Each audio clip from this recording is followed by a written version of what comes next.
Hello, everyone. How are you doing today? Let's make that small. I'd like to welcome you to the show, but first, I want to just ask you guys to keep our friends in the Carolinas, Eastern Tennessee, Georgia, and Florida in your thoughts and prayers because, man, they've had it rough the last couple of days. Have you seen some of the footage coming out of Eastern Tennessee and the Carolinas? It's crazy up there. Um, they were not. They're not used to getting storms like we had come through this week. So just keep them in your prayers. I have several friends who live in that area. I've reached out to everyone that I know there, and everyone is safe. There's only one person that hasn't gotten back to me yet, but I know him and his family, and I think they're going to be fine. They probably just don't have any way to communicate right now. So just keep everybody in mind that have gone through it this week. Like you guys know that um, I have my friend Frank and might be wrong in Florida. McConnell too. McConnell doesn't come around very much, but he's a close friend of mine too. And they got hit pretty hard in Florida. And then, of course, into Eastern Tennessee, where I know a bunch of people, and, Western Carolina. So keep them in mind. Hello, Erica. Thanks for coming in person. 1122. I appreciate you being here. So today we're going to talk about Sarah Boone. I assume if you're watching this true crime channel, you know who Sarah Boone is. But since I haven't spoken about her before and her trial is starting next month, I believe on the 7th. I heard two different dates. I heard on the 7th and on the 9th. I think it's on the 7th because I think the 9th maybe was a typo or a misprint, just because trials usually start on a Monday, right? And that's a Monday. So I wanted to go over the videos that came out from this case, especially since just this past week she tried to get this evidence suppressed in her upcoming trial, which is crazy to me. And the reason being that the interview specifically is because when the police officer read her rights, the officer did not ask the last question, which is, having these rights in mind, you wish to speak to me now. So they want to take her whole interview out of it, but I think we should watch it. Anyway, if you don't know who Sarah Boone is, on February 25th, 2020, Sarah Boone called 911, told him that her boyfriend, George Torres, was dead. Boone claimed that she and Torres had one single bottle of wine, and then decided to play hide and seek. She claims that they thought it would be funny to put him in the suitcase, and they both were laughing. She stated that she went upstairs and accidentally fell asleep, leaving Torres in the suitcase. He died in that suitcase, and they ruled it a homicide. So, like I said, she's going to trial next week. So let's start off by listening to the 911 call. Maybe not the whole thing. It's 8 minutes long. There's a lot to get through today, and I've been debating on whether to cut it up into two episodes or just slog through it all this week. So we'll see how we feel in like an hour and a half. We'll see how we feel and if we want to continue. But let's start off by playing this 911 call for you guys.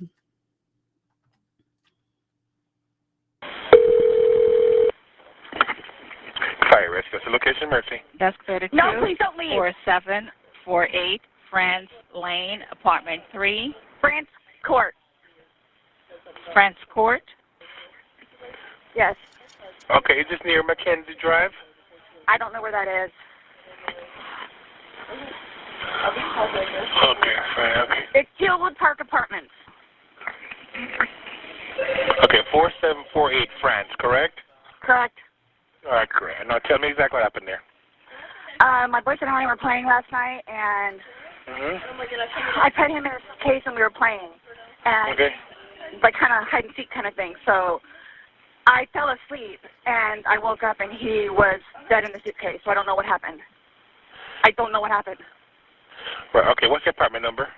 3. Apartment 3? Yes, like he has like blood coming out of his mouth, and I don't know if like he had like an aneurysm or what happened. Right, okay, all right, okay. Listen, we're getting help out there, too. All right, okay. Okay, And now? Okay, yeah, man, listen, we're on our way out there. You're at 407-716-8684.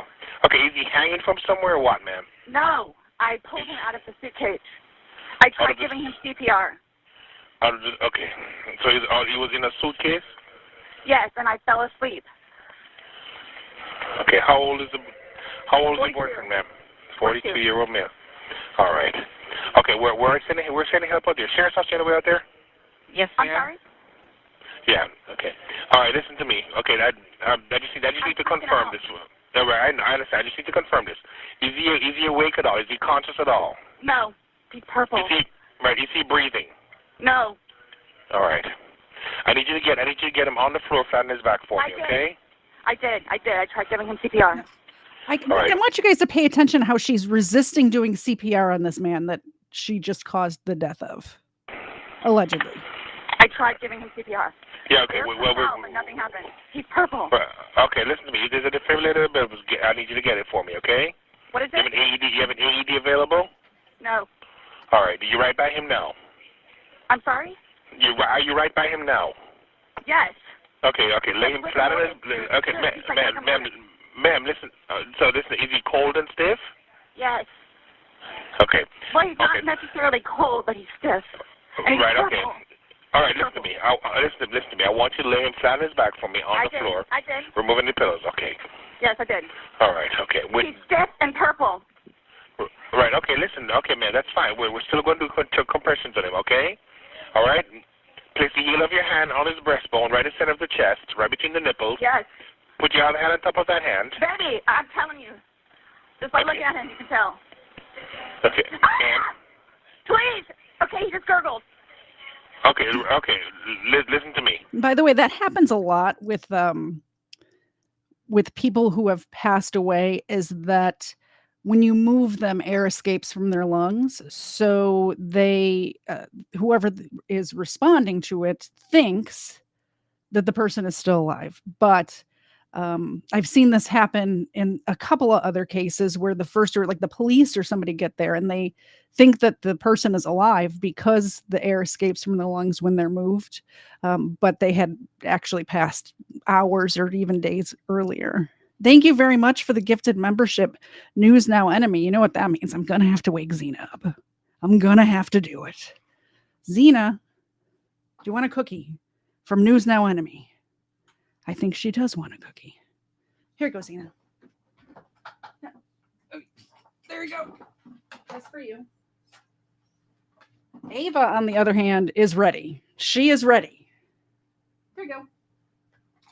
They are good girls. Thank you so much for the gifted membership, and welcome person 1122 to the membership club. We are doing game night next Saturday, by the way. So a week from yesterday, we'll have game night. Look out on the community page, the community post page, and the members, I'll post it as members only, the link to join next Saturday at 8 p.m. All right. I want you to place the heel of your hand. Okay, right between his chest, right between his breastbones. Yes. Put your other hand on top of that hand. Yes, we want to pump his chest to me hard and fast, going to this twice per second. I'm doing it again.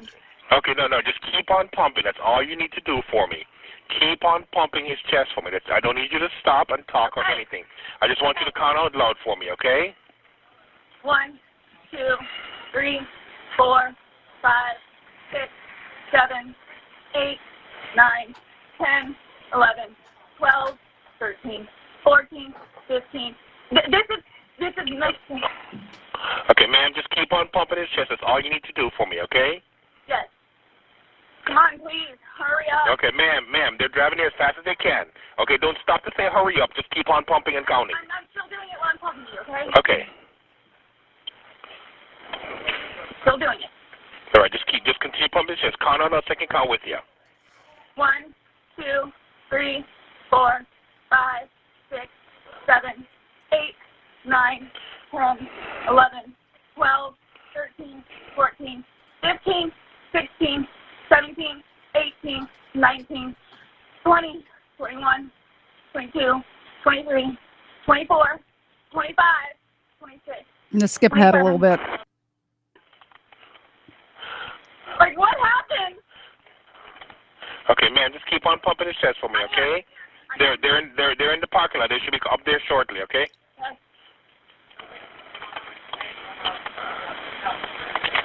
I'm still doing it, okay? Right, okay, good. And you found them in a suitcase, you said? Yes. We were playing hide and seek last night. I fell asleep. I think they're here. Right, just keep on pumping his chest until they take over, okay? I am. Okay.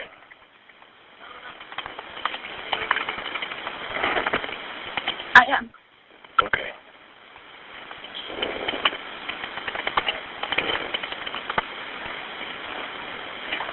I am. All right, so then the police arrive, and the story that comes out of this woman's mouth is insane. It is absolutely incredible. First of all, when's the last time you played hide and seek? First of all, when's the last time you played hide and seek as a 40-something-year-old, 30-something-year-old, 40-something-year-old? And secondly, when's the last time you played hide and seek where you helped the person? It's a 2-person game of hide and seek, and you help the person hide. How is that a game of hide and seek? How is that a game of? I have been in the situation where we've been drinking and somebody says, "Hey, I bet you can't fit through the doggy door," or "Hey, I bet you can't fit in that suitcase." Something like that. I could see that happening, but the whole hide and seek game story is just ridiculous. Just ridiculous. Did you call it? What time did you call it? I got a time for it. Hello there. Hi. You live here? Yes. Okay, I'll talk to you. We gotta get some information I from the know. fire That's department. the property manager. I don't know if I should go tell him really quick or just so he We'll take knows care of what's going that. on. Where is he at? And he walked that way. Oh, don't worry about that. We'll take care of that for you, okay?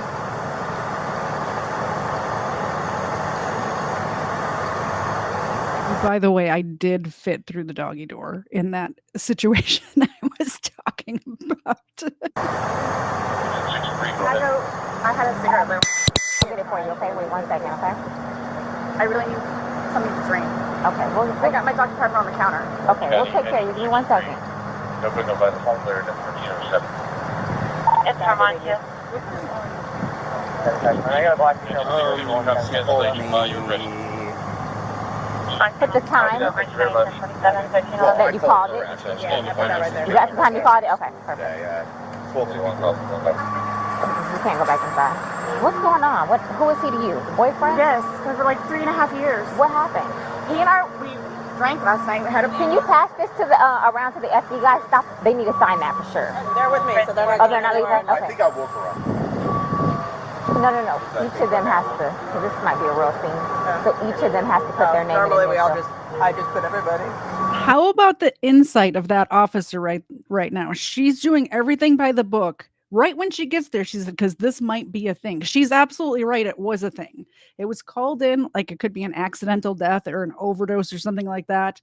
But she meets Sarah Boone for 2 seconds and is like, no, we got to do everything. We got to do all the paperwork, cross all our T's, dot all our I's, because this might be a thing. Very good insight from that female officer.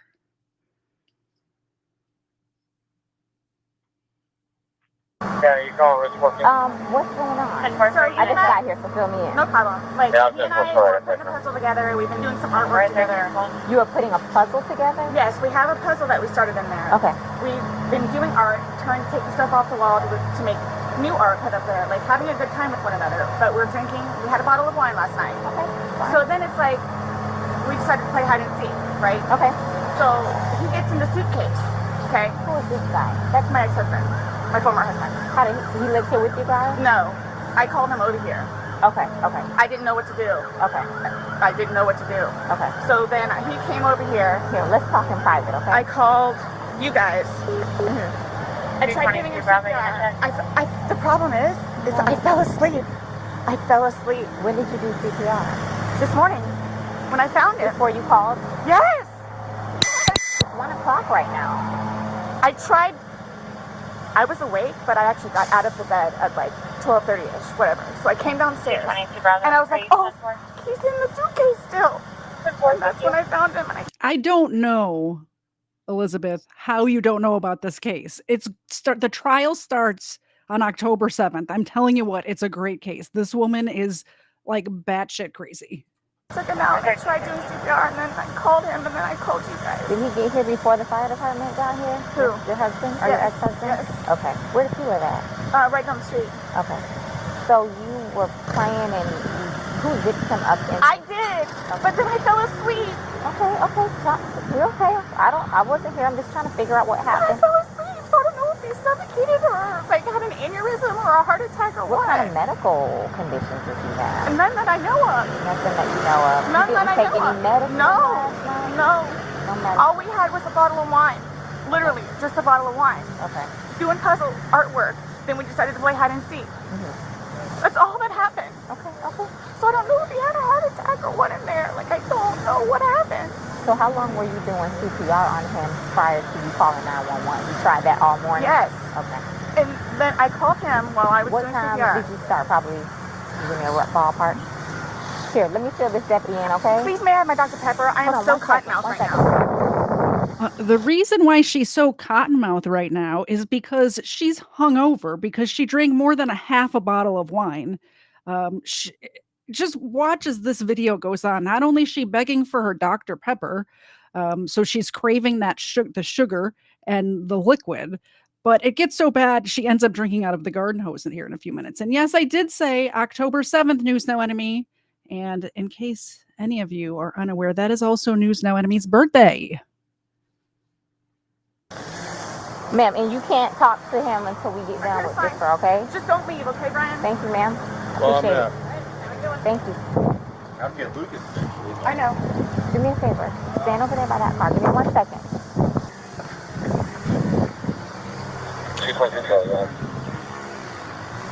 Just give us a second, okay?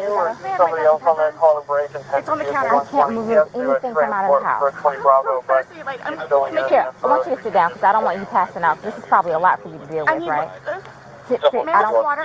Just water. I can get you some water, okay? I want you not on your feet because I don't want you passing out on me. Generator call. I need water. Okay, I'll get some for you. You're trying to Charlie, but you're on it.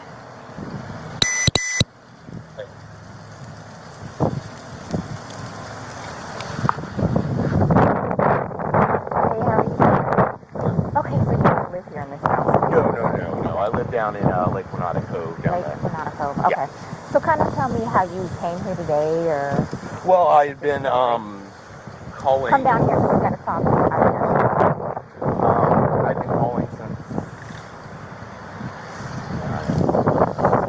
You've been calling Okay. your ex-wife or current Yeah. wife? I think this is now a good time to go into this gentleman. This is her ex-husband. And according to the divorce papers, one of the reasons they got divorced is because they had a child together. And as soon as they ended up having this child, she decided she did not want that lifestyle and would go out to the bars every night. She at one point left her child home alone to go to the bar that was across the street. She brought random strangers home from the bar while her husband and child were sleeping in the house.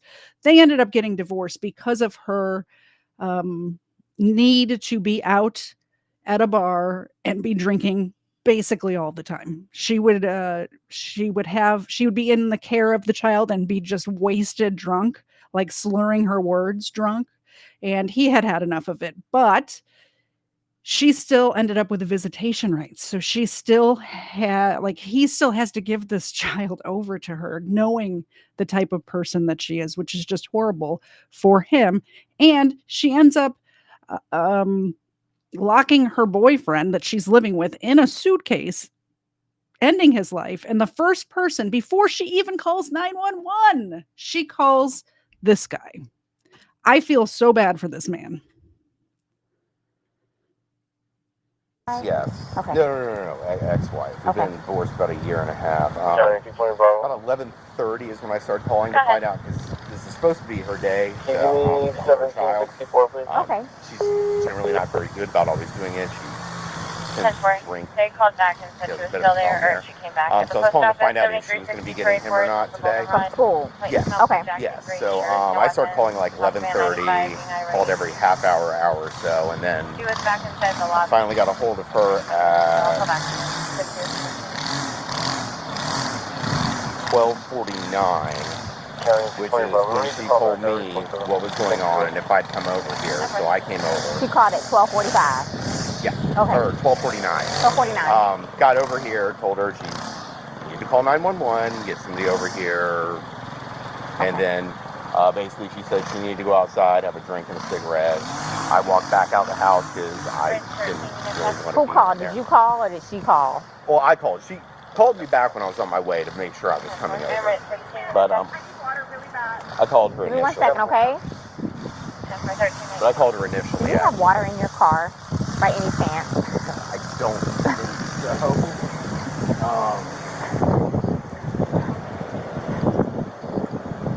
Nothing? No, Okay. I don't. Okay, so she called, you get over here. Well, I called her first. Okay. Trying to find out if she's going to be at Lucas. That's when she told me everything was going on. I got my stuff together, put the puppy up in this crate. When I was starting to drive over here is when she called me to make sure I was coming, and then I got over here right after Did you that. go inside and see, and then? I walked inside the front. I didn't see the little front tile area. Come on, step this way. I saw legs. I just didn't really want to be in there around it, so I told her. Well, just for the sake of the crime scene, I want to know if I were to find your footprint, it would be because you went this far into the house. So did you actually make entry past the threshold? I don't think I ever made it to the carpet. I think it was just in that. I've been over here before. Right. Yeah. But no, I don't think I stepped past that tile area. Okay. So I don't think I touched doorknob. I don't think I touched anything in the kitchen. I don't know if that really matters. Yeah. Okay, so that's pretty much the gist of what you have. Well, sit tight for us.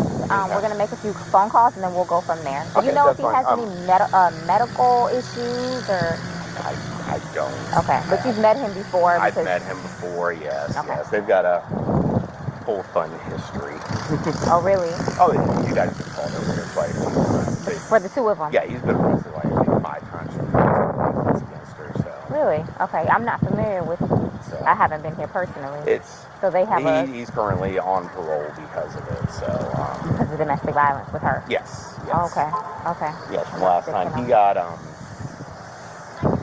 whatever it's called, retrial something or other. He had to go to a domestic violence class. Okay. I know he was doing it, a parole officer, stuff like that. But I mean, like, every time she'd have him arrested, the next day she was trying to get him bailed out too. So I don't know what it is. Oh, she's getting water from the tap. Probably going to pass out on us. Okay, well, listen, please do me a tight. Oh, no. I'll make a few phone not a problem. calls. I mean... Where's your kid need to be picked up? Lakemont Elementary. How soon, though? 3 o'clock. 3 o'clock, okay. I normally leave out 2:30. Let me try and get this going for you, because I know you need that. Over here. Martinez.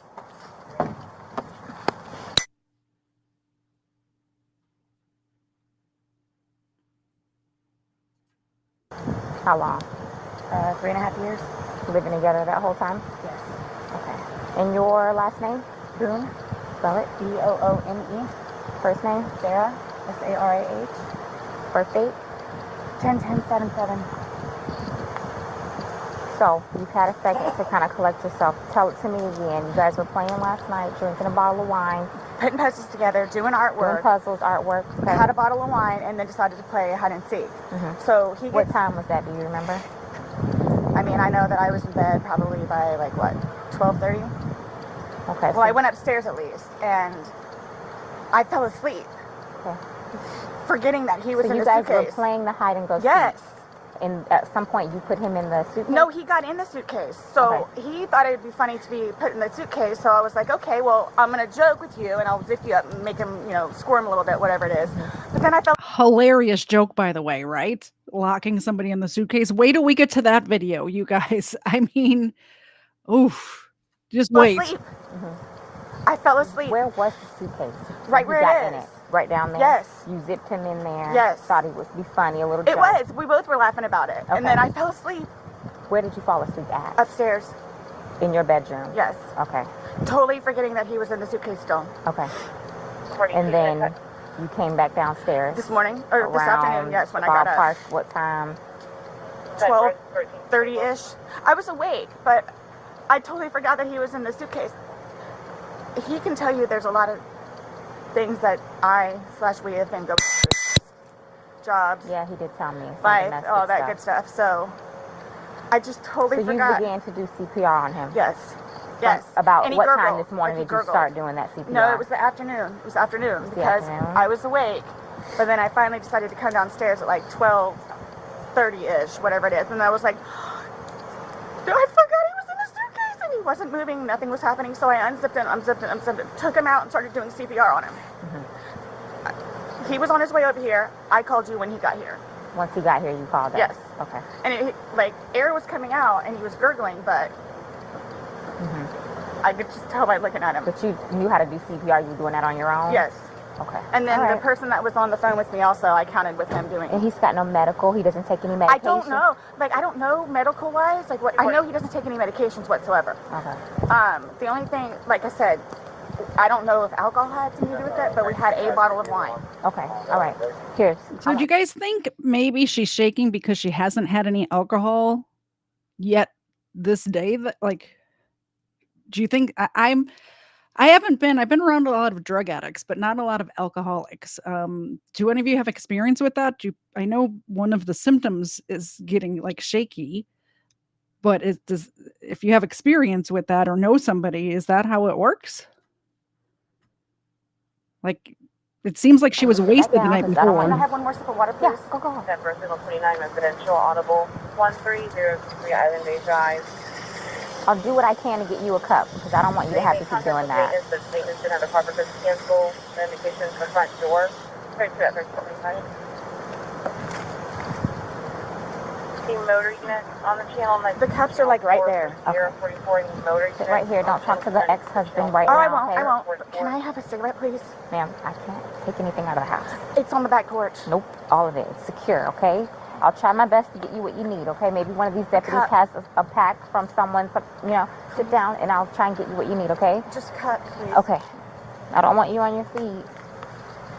You want cameras? Yeah. Where's the place to talk about? Want to talk over here?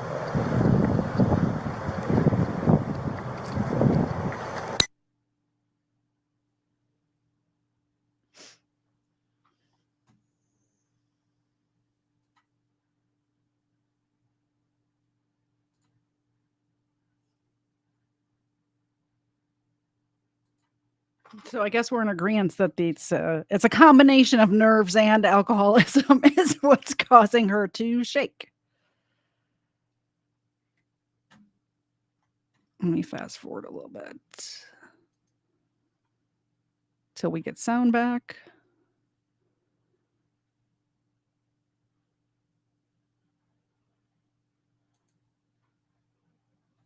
What happened to the sound?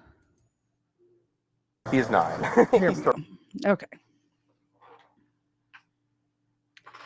It's not muted. It's that he's giving personal information. So it's still Boone. Okay. Yeah, and then your first name? Brian. Brian. Brian. And your date of birth? 5/27/75. And your child is in school right now. He's not here with you. No. He's in school. He's in school. How old is he? This will be a fun one. He is 9. He's 3rd grade. I can't even start with how you would explain something like this. Okay. 6th grade, you said? 3rd grade. Third grade. 3rd grade. Okay. Yes. Okay, so I was right. He is 9. I'm sorry, it's so hot. That's what I said earlier. I thought he was. I couldn't remember if he's 9 now or he was 9 then. The son is 9 years old. Maybe the middle of that would be a good spot to stay in. So we'll take it from there. I'll keep you updated. Okay. Okay? All right, thank you.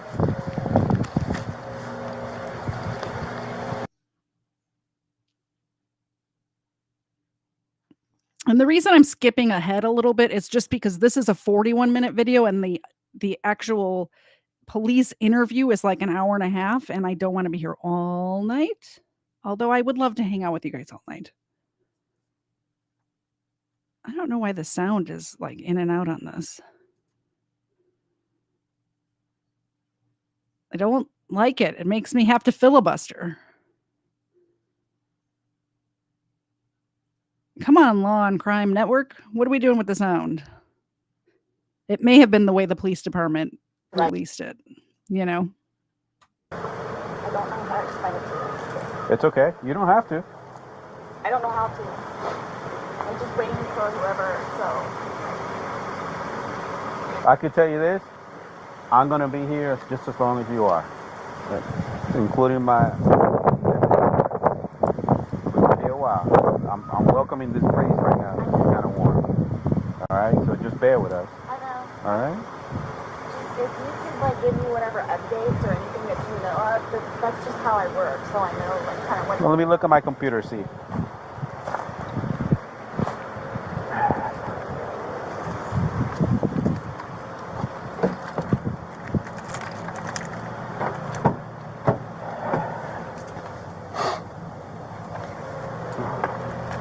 We already got a detective on his way. He's on the screen. Okay. I think you're right as well, as Elizabeth, because we'll hear in the video that she took on her cell phone that night when he is locked in the suitcase. She sounds like I don't even drink hardly ever. And I don't sound as drunk as she does after having 2.5 glasses of wine. I don't sound that drunk. And I am a lightweight, and she drinks every day, as far as I can tell, allegedly, in my opinion.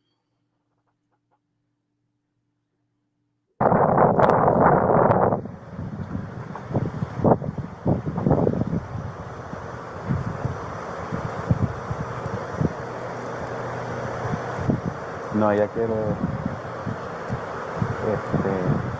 lavarse las manos con...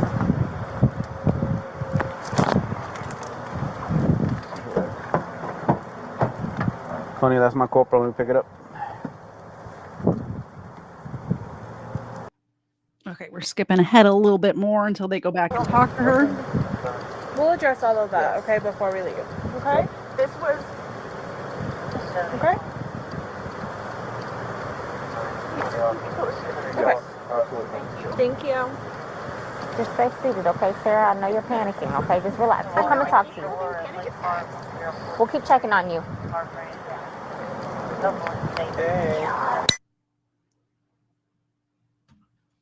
And it muted again. Okay, let's go to the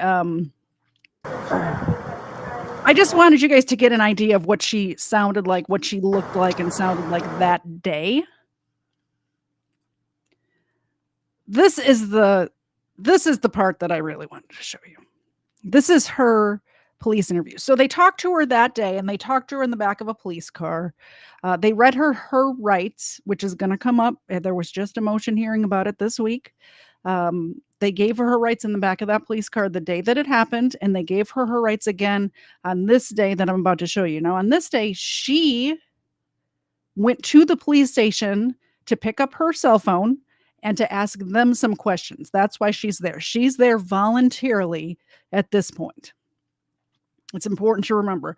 On both occasions, when this female police officer read Sarah Boone her rights, she did not ask the last question of the Miranda, like what's written on the card, which, by the way, it's not mandatory that the police read what's written on the card. What is mandatory to have something entered into evidence in a court of law is that the person understands the points of the Miranda warning, which is A, you don't have to talk to the police. B, you have the right to an attorney. C, that one will be, you don't have to be able to afford an attorney. There was a, the way the Miranda rights have been formed since the first, Miranda versus whatever, I think it was Arizona, I don't remember, but since that first case is that other cases have gone, and one of them was that the person didn't understand. They said they didn't need a lawyer because they thought they were going to have to pay for it, and they didn't have any money. So that's a line in there now. And the last point is that you can leave questioning, even if you start talking to them, you can leave at any time. The question that this officer forgot to ask or didn't ask is, having understanding these rights, do you still wish to speak to us? This morning we went to his autopsy, and we were informed of some injuries that he has by the doctor. So so he's got scratch marks to his back. I know what that's from. Okay. And it's called a contusion. Do you know what a contusion is? So, like, basically you're getting hit, and then, you know, you get a mark from it. You'll get bruising. Like someone hit you or something like that. It's called a contusion. So he had some injuries to his left shoulder. He had a cut near his lip. We could see his mouth was a little I haven't laid a hand on him. Okay. Also too, he fell off my son's bike. Okay. So I don't know, and he's notorious for running into the wall or the hall tree. So Okay. What? He's notorious for running into walls? Okay. What about the scratches?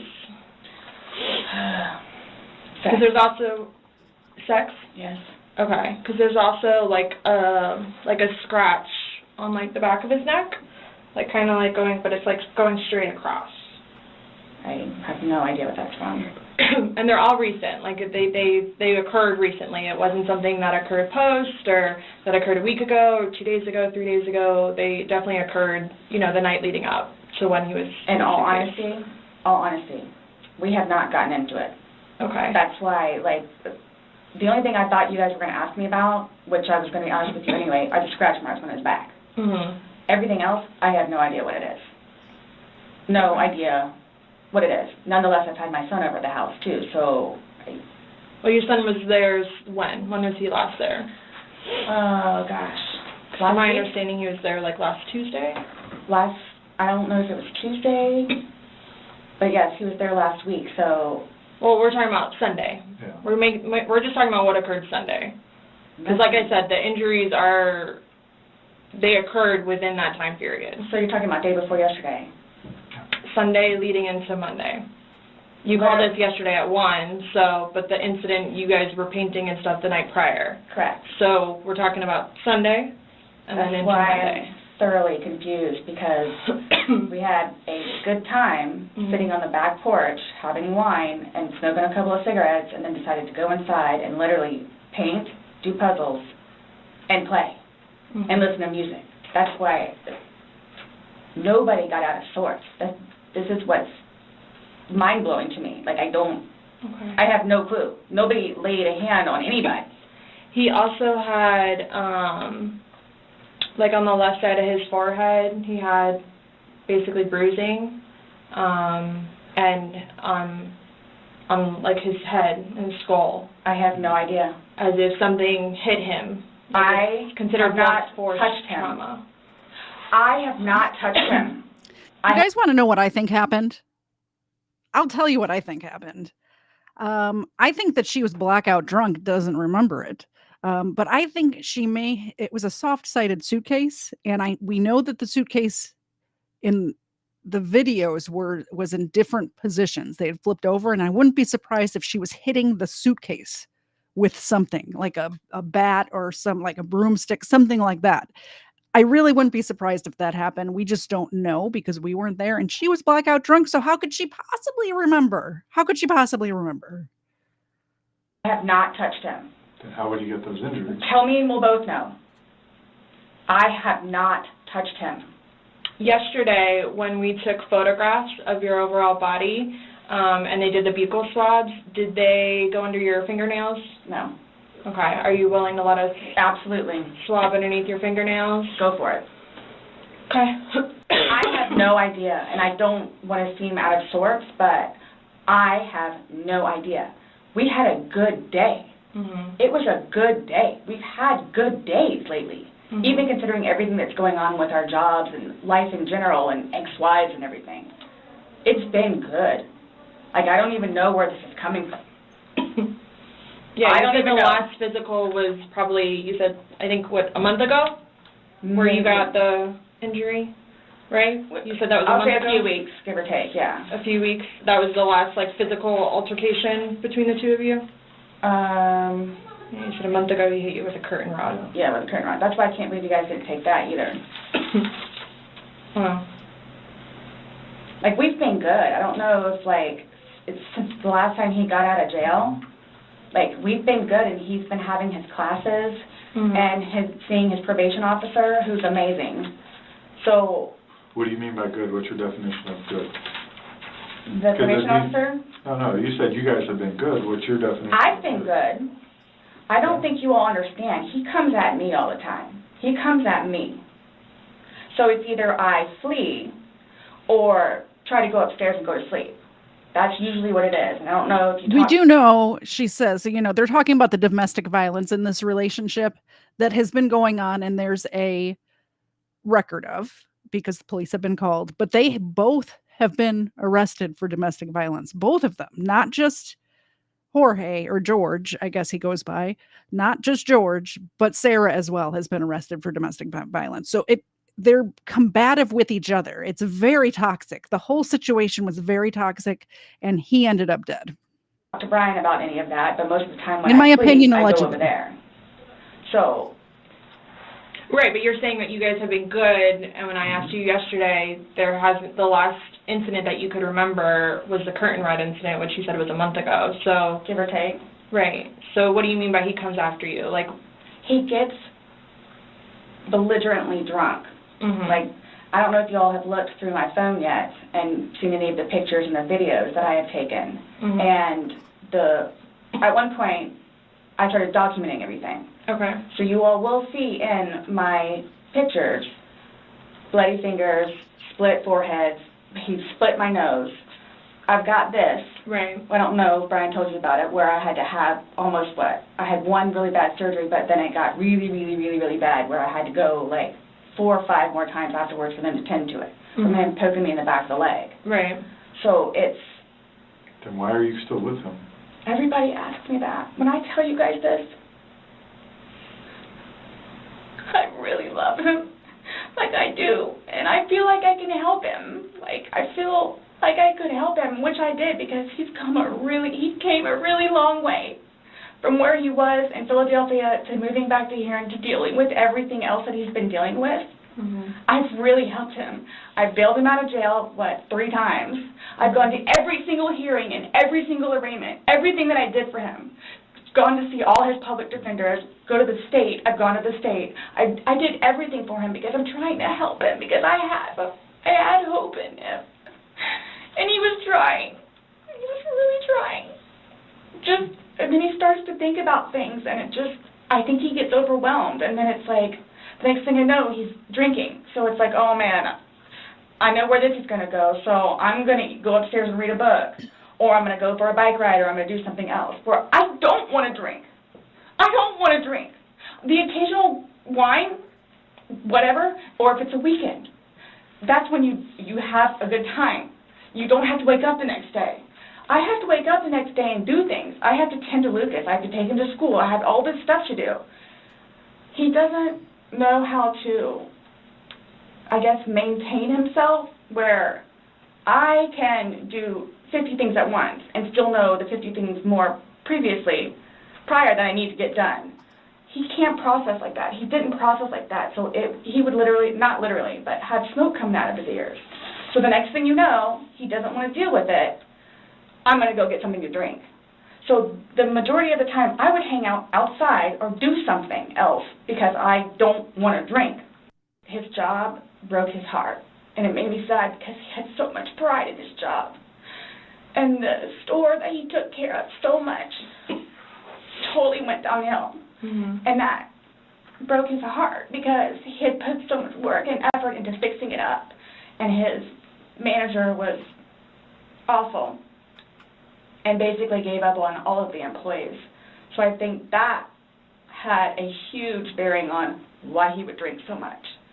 His ex-wife is bonkers. It's everyone else's fault. It's everyone else's fault. during the course of this interview, she blames like 24 different people that are not her for what happened. It's crazy. And I've never had to convince somebody that I wasn't an alcoholic so much that she's trying to convince these people that she's not an alcoholic, because I'm not one. So I wouldn't even think to defend the fact. Like, if I had had a couple of glasses of wine, I wouldn't feel the need as a non-alcoholic to have to defend having a couple of glasses of wine. Do you see what I mean? These are things that I noticed, and I want you to pay attention to as we're watching this together. All over him all the time. Send me money, send me money, send me money. How can I send you money when I don't have a job? And he's still trying to take care of me and Lucas by paying a bill here or there, getting some groceries. So he always had something on his mind, which is why, again, I got the puzzles and the paint to try to get him off of it so we don't have a drink, or he doesn't have a drink. So when you all see my phone, you can see all of the damage he has done to me and the videos of him smashing my television because he's belligerently drunk. Where most of the time, I just don't want to be there. And I try to help him. I try to calm him down. Eventually, he just passes out. Well, yesterday it made it sound like you guys were just drinking like a glass or two. Like, yeah, you obviously had the bottle. The fact that she's asking these police officers to go into her phone and look at the videos in her phone of him, acting up and smashing the TV and stuff, is what makes me believe she does not remember recording that night at all, but she recorded herself doing it. Oh, but you told me on recording, like, that you were not drunk, he was not drunk, you guys were having a good time. I can't get drunk. Number one, I do not want to get drunk. Mm-hmm.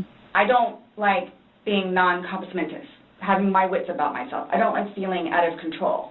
Mm-hmm. I don't believe her.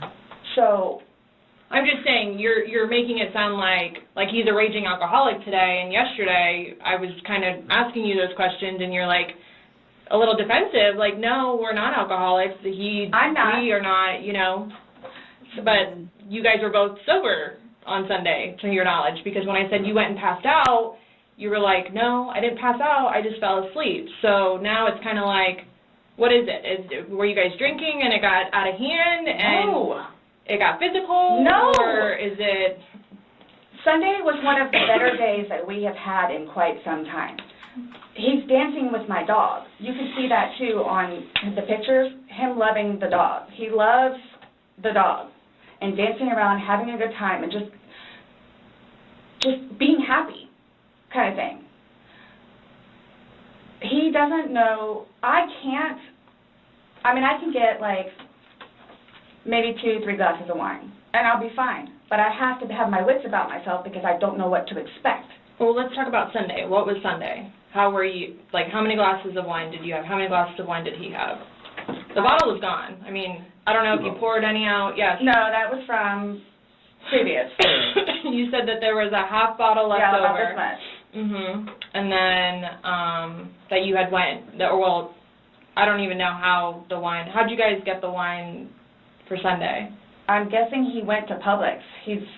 Does he leave the house and you stay home, or do you go to Publix? Sometimes I'll go with him. Okay. Did you go with him Sunday to Publix?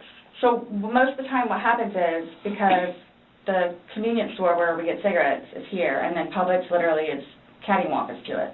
Okay. So what he'll do is he'll go by Publix, and then on the way back, catch the convenience store. Okay. So is that what he did Sunday? I'm guessing that's what he did, because the next thing I know, he's walking in with a bottle. Okay. So it's him trying to be nice, so I don't have to go out and do it. Plus, there's stuff that are around the house that I had to take care of. So that's usually what will happen. Or I'm folding laundry and he'll go run out and do whatever. Okay. So, where were you guys on drunkenness, not drunkenness on Sunday? You told us you weren't drunk. No, I was not drunk. Right. I was not drunk. So with him, I don't know. I know when it's like, oh, okay, man, where I have told him, slow down. It's starting to catch up with you. Slow down. slow down. And another thing too is I don't like listening to music with him because he gets too involved in the music, and the music that he listens to is a little rough around the edges, and like just it makes me fractious listening to his music. So now it's the music's fault. It's the angry music's fault. That's why. I kept asking him, let's just you and me talk. Also, Major Victory, there's no excuse for being late. Did you get a permission slip signed? Did you have a hall pass to come into the class late? What are you doing? I'm kidding. Thank you for joining us. We're talking about Sarah Boone today. Quick recap. She put her boyfriend in a suitcase and fell asleep, and he died. Now we're asking her questions about it, or these two nice detectives are. And you can tell this female detective does not like Sarah Boone one bit. You could just tell in her tone of voice. It gets worse. It progressively gets worse throughout the interview, but it's great. I love it. The ones that are talking, which was fine, because, I mean, we were playing with the dog, whatever, and then it's like, okay, now let's do the painting. We just did the puzzle, took a break, now let's do this. Sure enough, sat down, we're sitting in there talking, laughing, talking about new movies. We're watching movie trailers while we're doing painting and all that other stuff. So it's still background noise to him, because I think that's what he's used to, is having background noise. Where me, I can sit in here all day with not a peep. But he always has to have some kind of background noise, which I didn't mind because the trailers were cool. And he was interested in showing them to me, getting excited about movies that were out or upcoming. It was. But you said it was a good day. Like, you guys didn't have any conversations about your relationship. You guys didn't go down like the rabbit hole, like had too many to drink, and you guys start getting. Nope. When I tell you this, it made me so happy that he actually listened to what I had to say. With just, we'll get through it. This will be fine. It's a small hurdle that you and I together will get through, because. I'm talking about the money, jobs, daughters. Yes. Nothing relationship-wise, though. Like, no issues. Like, did you guys have a conversation about your relationship, or was it just about like what's going on right now? Got it. I try to evoke it from him so he gets it off his chest, because I call him the volcano, where eventually he's going to erupt. Right. And what he has learned in his classes is to communicate, which is a huge thing in a relationship, where he has been practicing communication. So he actually talks to me about things and unburdens himself. Put it on me.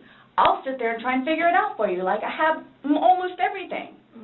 Not a worry. Just tell me. Get it out of you. Right. But it was, when I tell you, I was so happy. Like, it was such a good day. I kid you not. The weather was beautiful outside. I'm the one that had him go inside so we can do puzzles and painting and listen to music or whatever else he wants to do. So then he starts doing whatever it is we're doing together in the living room, and then starts talking, because I think he gets comfortable with, okay, you know what, we're here, it is a good day. Let me go ahead and explain myself. So I know. Nobody else knows, but I know. Nobody knew George better than I did. I say that I knew George better than himself. And I tried in every way, shape, and form. Ask everyone. I helped him. I took care of him. I miss him a lot, and I didn't even sleep last night. I miss him a lot. I mean, is there any chance it got to be too much for you and you couldn't handle taking care of him and... I never stopped. Trying to... I never stopped. That's what I'm here for. I never stopped. I'm here now because I'm still trying to help him. Yeah.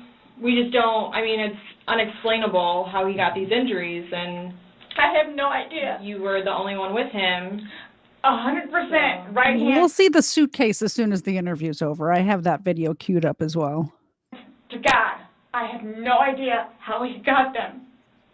Nobody touched anybody. Nobody touched anybody. Okay. You had mentioned that you would take photos, asphyxiation. Kind of like a... He died of asphyxiation. And just in general. Yeah, I started documenting at one point, but that was way before I think the last time that he got arrested, where he was flying off the deep end. Okay. But then I had him bailed out. I got him out of jail. Right. But because he had violated the pretrial diversion, this time it's probation, so you don't have a choice in it. You have to go to see your probation officer. You have to go to these classes. It's court-ordered. Mm-hmm. Where it took him a while to get used to it and understand, they're not messing around. I even went down and met his probation officer, which I say she's wonderful. That's one of my questions, too, I need to talk to you about. Hugged me and said how much she knows that I take care of him. She called me personally one time when George was at work, when he was working. 42-minute phone call. She and I just saying how grateful she is that George has me. And she knows how hard I'm working to help him, just as she is and just as the classes will. So once he started actually going on a regular basis to the probation officer and then to his substance abuse class and his, I don't know what BIP stands for, Matters Intervention Program, and actually listening to what it is everyone had to say, he changed. Like I could see a change in him, where before lashing out, he would think about it. And would always come home and show me his papers, and we would look over his papers together, where it's like, wow, you actually are learning this in class? And some of the stuff that they would show them, like videos, he would come home and be like, Sarah, I'm so sorry for what I've done to you. Because for a video that he watches to make him feel that way, where it's like, oh man, I have done her wrong. But he's changed. He changed. And that's why you're still with him, even though he's done all these things to you. And when I tell you I love him, I love him. Boone, when you love somebody, you have limits. Everybody tells. Thank you very much, News Now. Enemy for the super chat. We'll get Xena first. Hey, Xena. And the camera hog's back. All right, I scratched that. Ava's going first. Here you go. Look at those eyes. How can you resist those eyes? I can't. I know I can't. There you go. All right. Where's Xena? Xena, come over here to your spot. Come over here,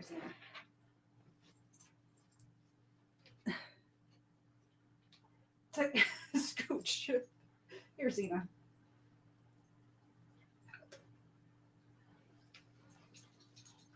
Thank you.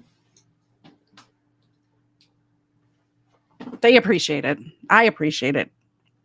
We appreciate it. Tell me that. All my neighbors don't tell me that. The office property manager. At some point, somebody gets enough, then they have to do something to defend themselves.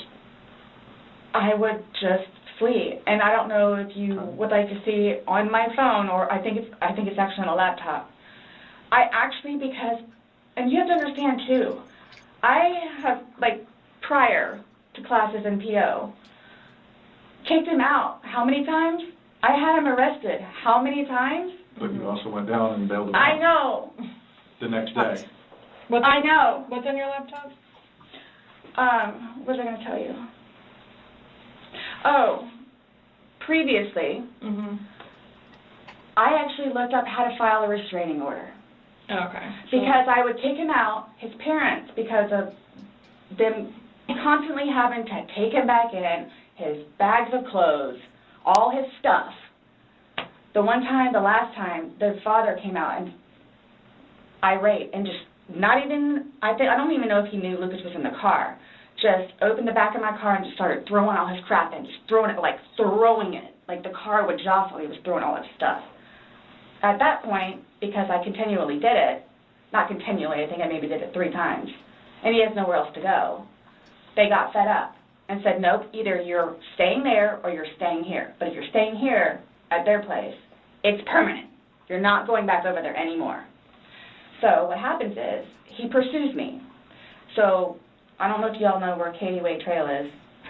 Okay, so it's literally right there from our apartment. Would ride his bike to work, But before, he would leave extra early and come up to the wall, stand on top of his bike, and poke his head over because he would know that I would be outside having my morning. For the record, I am not related to Sarah Boone. And I didn't even think of that until you mentioned it. And now that I'm looking at her and thinking about my extended family, maybe I should check the Ancestry.com just to be sure, because she does look like she could be part of my family. Cigarette and cup of coffee. And I would also know, too, what time he would get off of work, where I would know, come getting off of work, he's going to do the same thing. So it's not like I ever got, like, a break from him, where I told you all yesterday, or whenever it was, I started to feel that it was too much togetherness. And when you have too much togetherness, friction happens. So I'm going to go ride my bike. I'm going to go upstairs and read a book. But every waking moment, he wants to be with me. So, and mind you, our townhome is either upstairs or downstairs. So it's like, if you would like to sit downstairs and watch a movie or play on the laptop, look up some jobs, you're more than welcome to. I'm just going to be upstairs maybe watching one of my shows or maybe reading a book. So, and then when that would happen, we really needed that. So what's for dinner? And then we would cook together and eat dinner and then crawl in the bed and watch a movie. Are you talking about this is like recent? I don't know, you kind of like lost me. Like what are you talking about? A little while ago. But now you're talking about tension building up and that you need space. So have you been feeling that way lately or? No. Okay. No. Okay, my thing is too, so you all know, I hate that you can't talk to her, but Dee, his ex-wife, when I say a monster, she's a monster. Like it does. Oh, she's the monster. The ex-wife is the monster, not the person who killed the dude. The dude's ex-wife is the monster. Her children from speaking to him.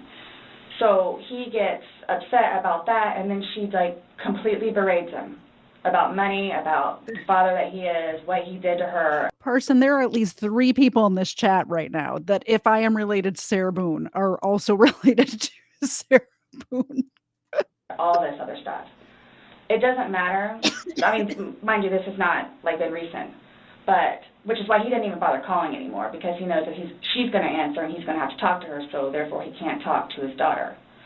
The other time he talked to her, made her talk to Cookie. That's on my cell phone too, so you can see it.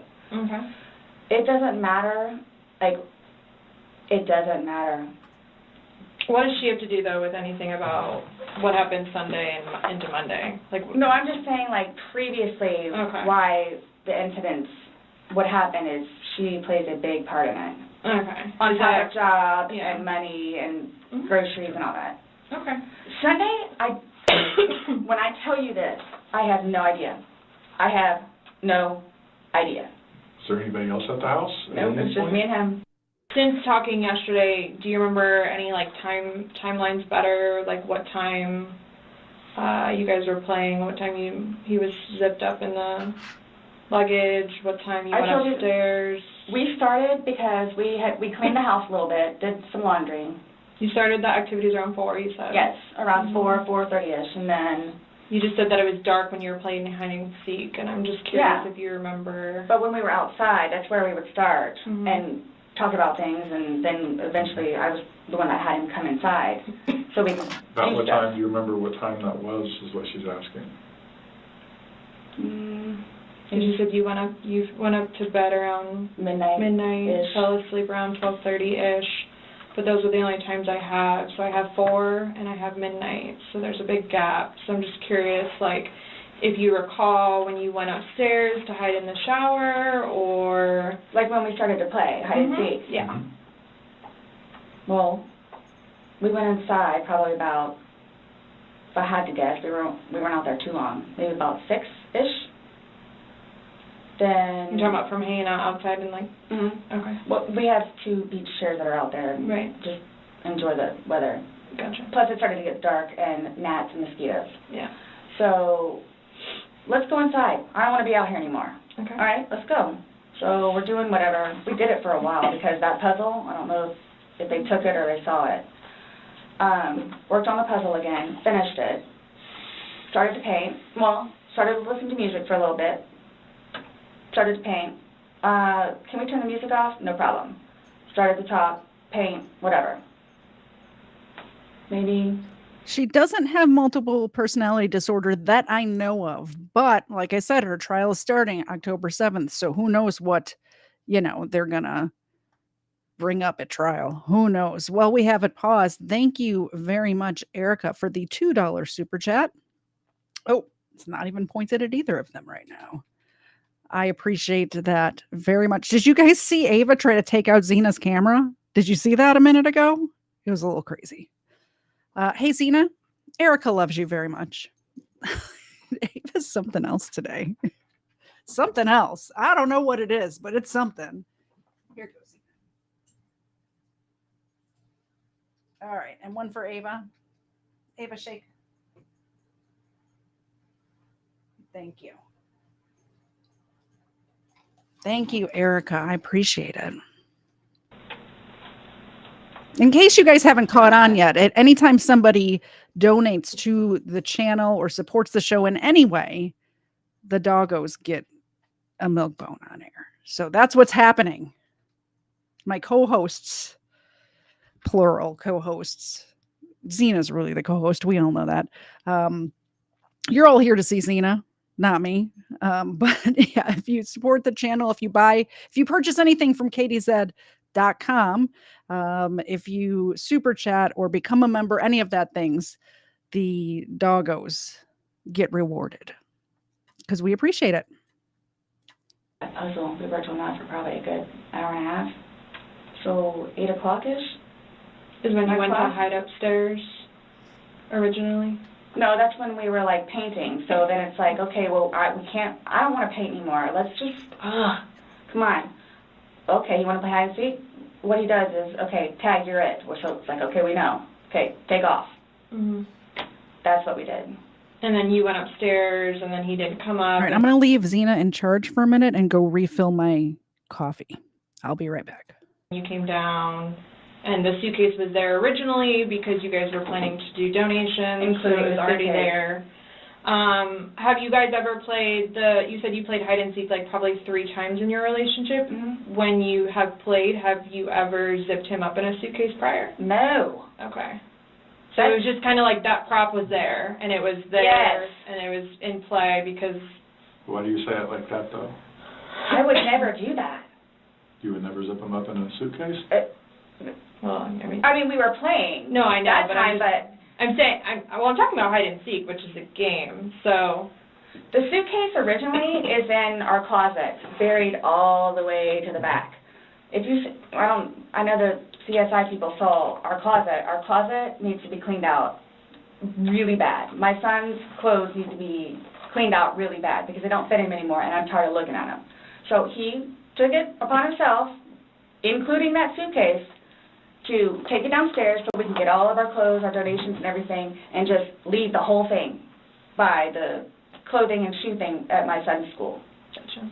No, I'm just asking, in the past, like, have you ever zipped him up in anything, jokingly or not, but obviously no. I understand, you're claiming that Sunday it was a joking matter, you were laughing, yes. He was laughing, but what I'm just asking is in the past, like, is it something Absolutely that you not. guys normally do? Absolutely not. Okay. We were actually this last game running out of places to hide because we have a townhome where it's upstairs or downstairs.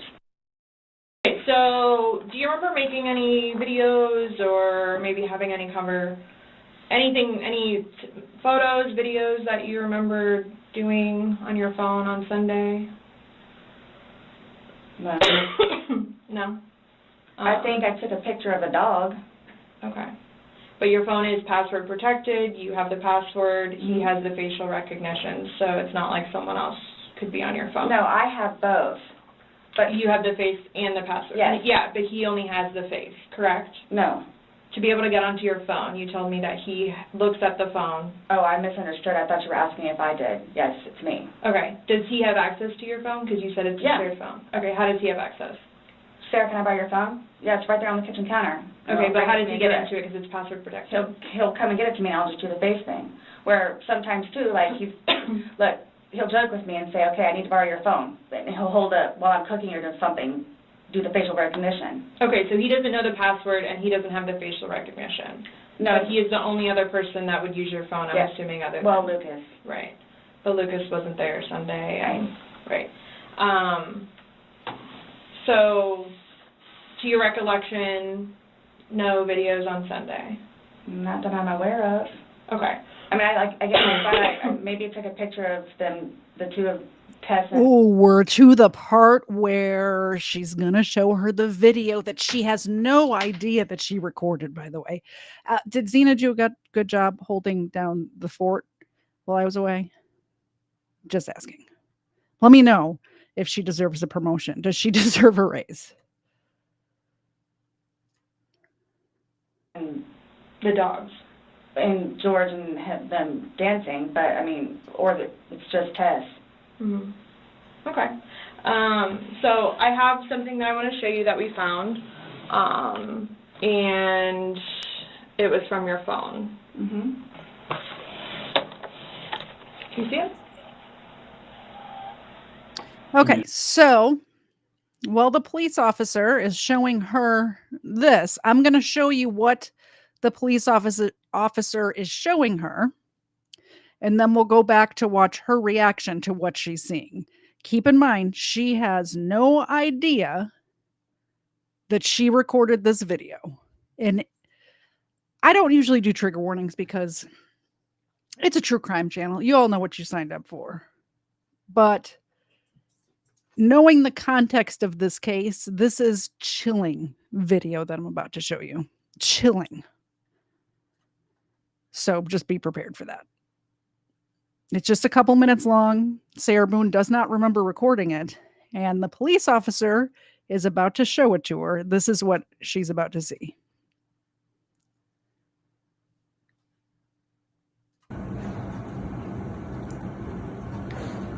Sarah.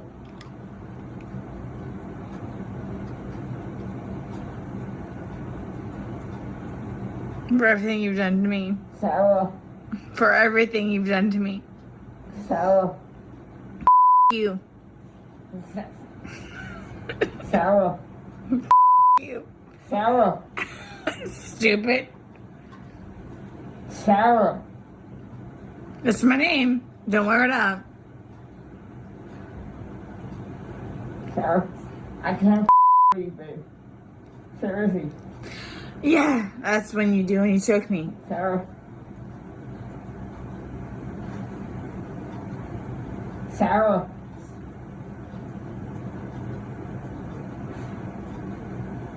Sarah.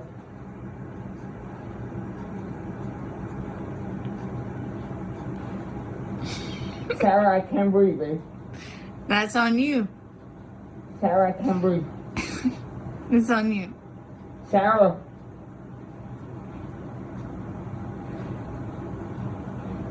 Real ransom. I want to get video for it extra. Because I got this. Sarah. Real ransom. Sarah.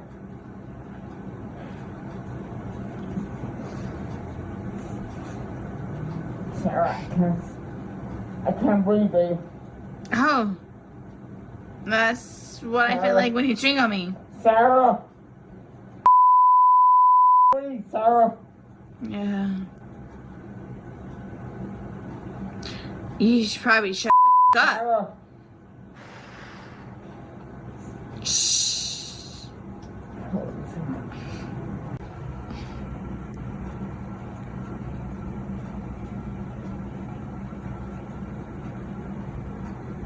Sarah.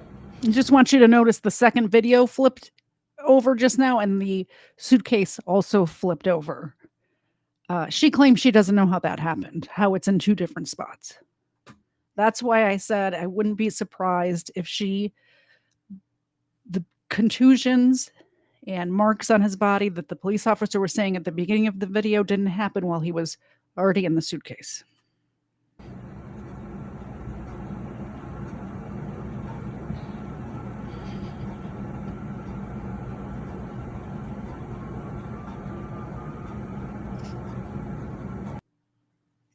So that's what Sarah is about to see, that she doesn't remember recording, because she asked the officer several times to look at her phone for other evidence. So I wanted you to see that, because in the police interrogation or interview, she's technically there on her own volition at the moment. She went in to ask them questions, and they said, "Hey, we need to talk." This is what she's about to watch. What you just saw is what she's about to watch. You move it around. Go ahead.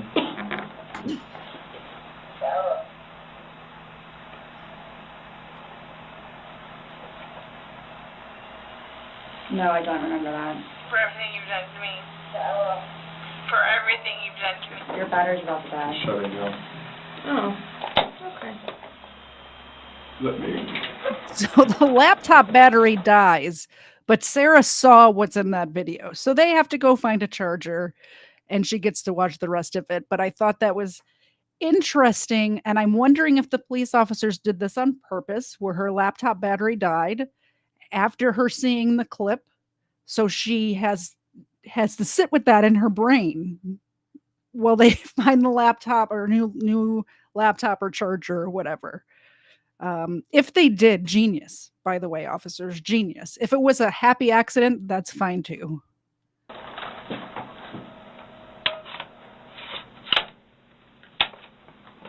The battery doesn't last very long. Yeah, it used to last a lot longer than that. I don't know what happened. Okay. Let me just grab something. All right.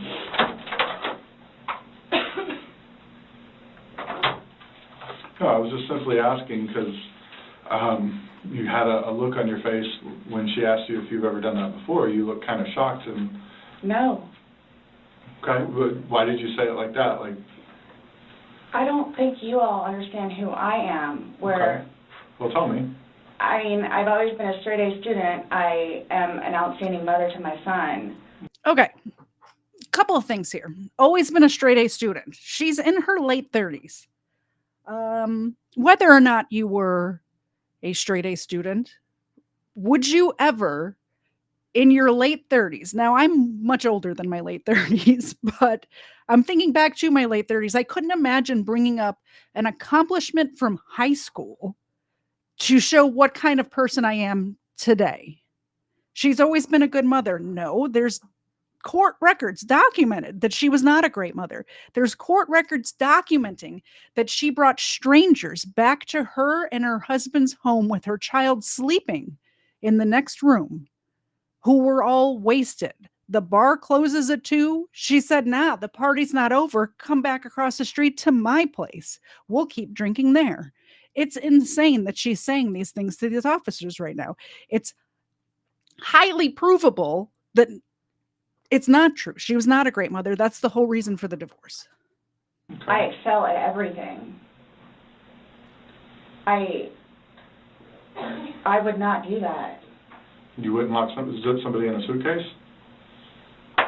Well, I didn't completely lock it. I mean, I opened it with one finger. I left enough in there for him to get out. Okay. And I wasn't his fault. planning on... It's his fault he couldn't get out because she left it an inch open for him to slip his finger in there to get out. It's his fault that he died. Oh, it's just angering me so much listening to her. Going upstairs and going to sleep. Okay.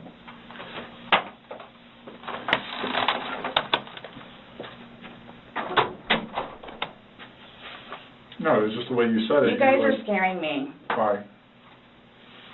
Well, we just want you to watch this. It came from your phone. Don't you want to know what's on it? Yes, please.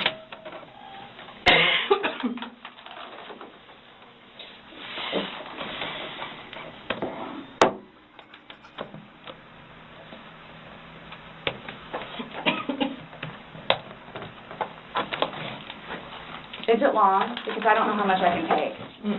No. I don't know how much I can take. I don't know how to find her. Okay. So, correction. She was 42 when this interview was taking place. 42.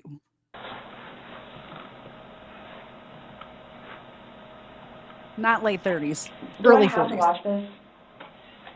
I continuously throw up. I don't sleep. I don't want to see it, if that's okay. Well, it's on your phone. And you can either explain it or we take it for what it is. Yeah. We're just trying to give you the opportunity to tell us what's going on. That's it. It's that long? 2 minutes. No, For everything you've done to me. For everything you've done to me. You. That's you, your voice. Stupid. That's my name. Don't wear it up.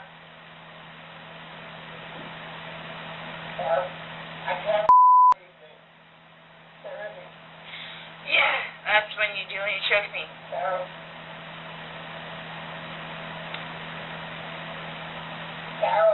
I don't want to watch it, please. Last time we talked to you, you had said that you put him in the suitcase, he had 2 fingers hanging. She doesn't want to watch it. It's making her sick to her stomach. She doesn't want to watch what she did. Out. I flipped him over. I flipped him over, and that's where it was. There's 2 different videos and a still picture where, yeah, it shows you flipping him in different positions and him saying that he can't breathe and you saying... This is upside down.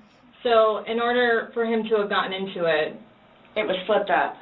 Right. It was flipped up normal. Yes. Like as if you're packing something. So this is upside down. Guys, this is killing me right now. So this image is upside down. It's killing... And then this... It's killing her right now. It's killing you, Sarah Boone. It literally killed him.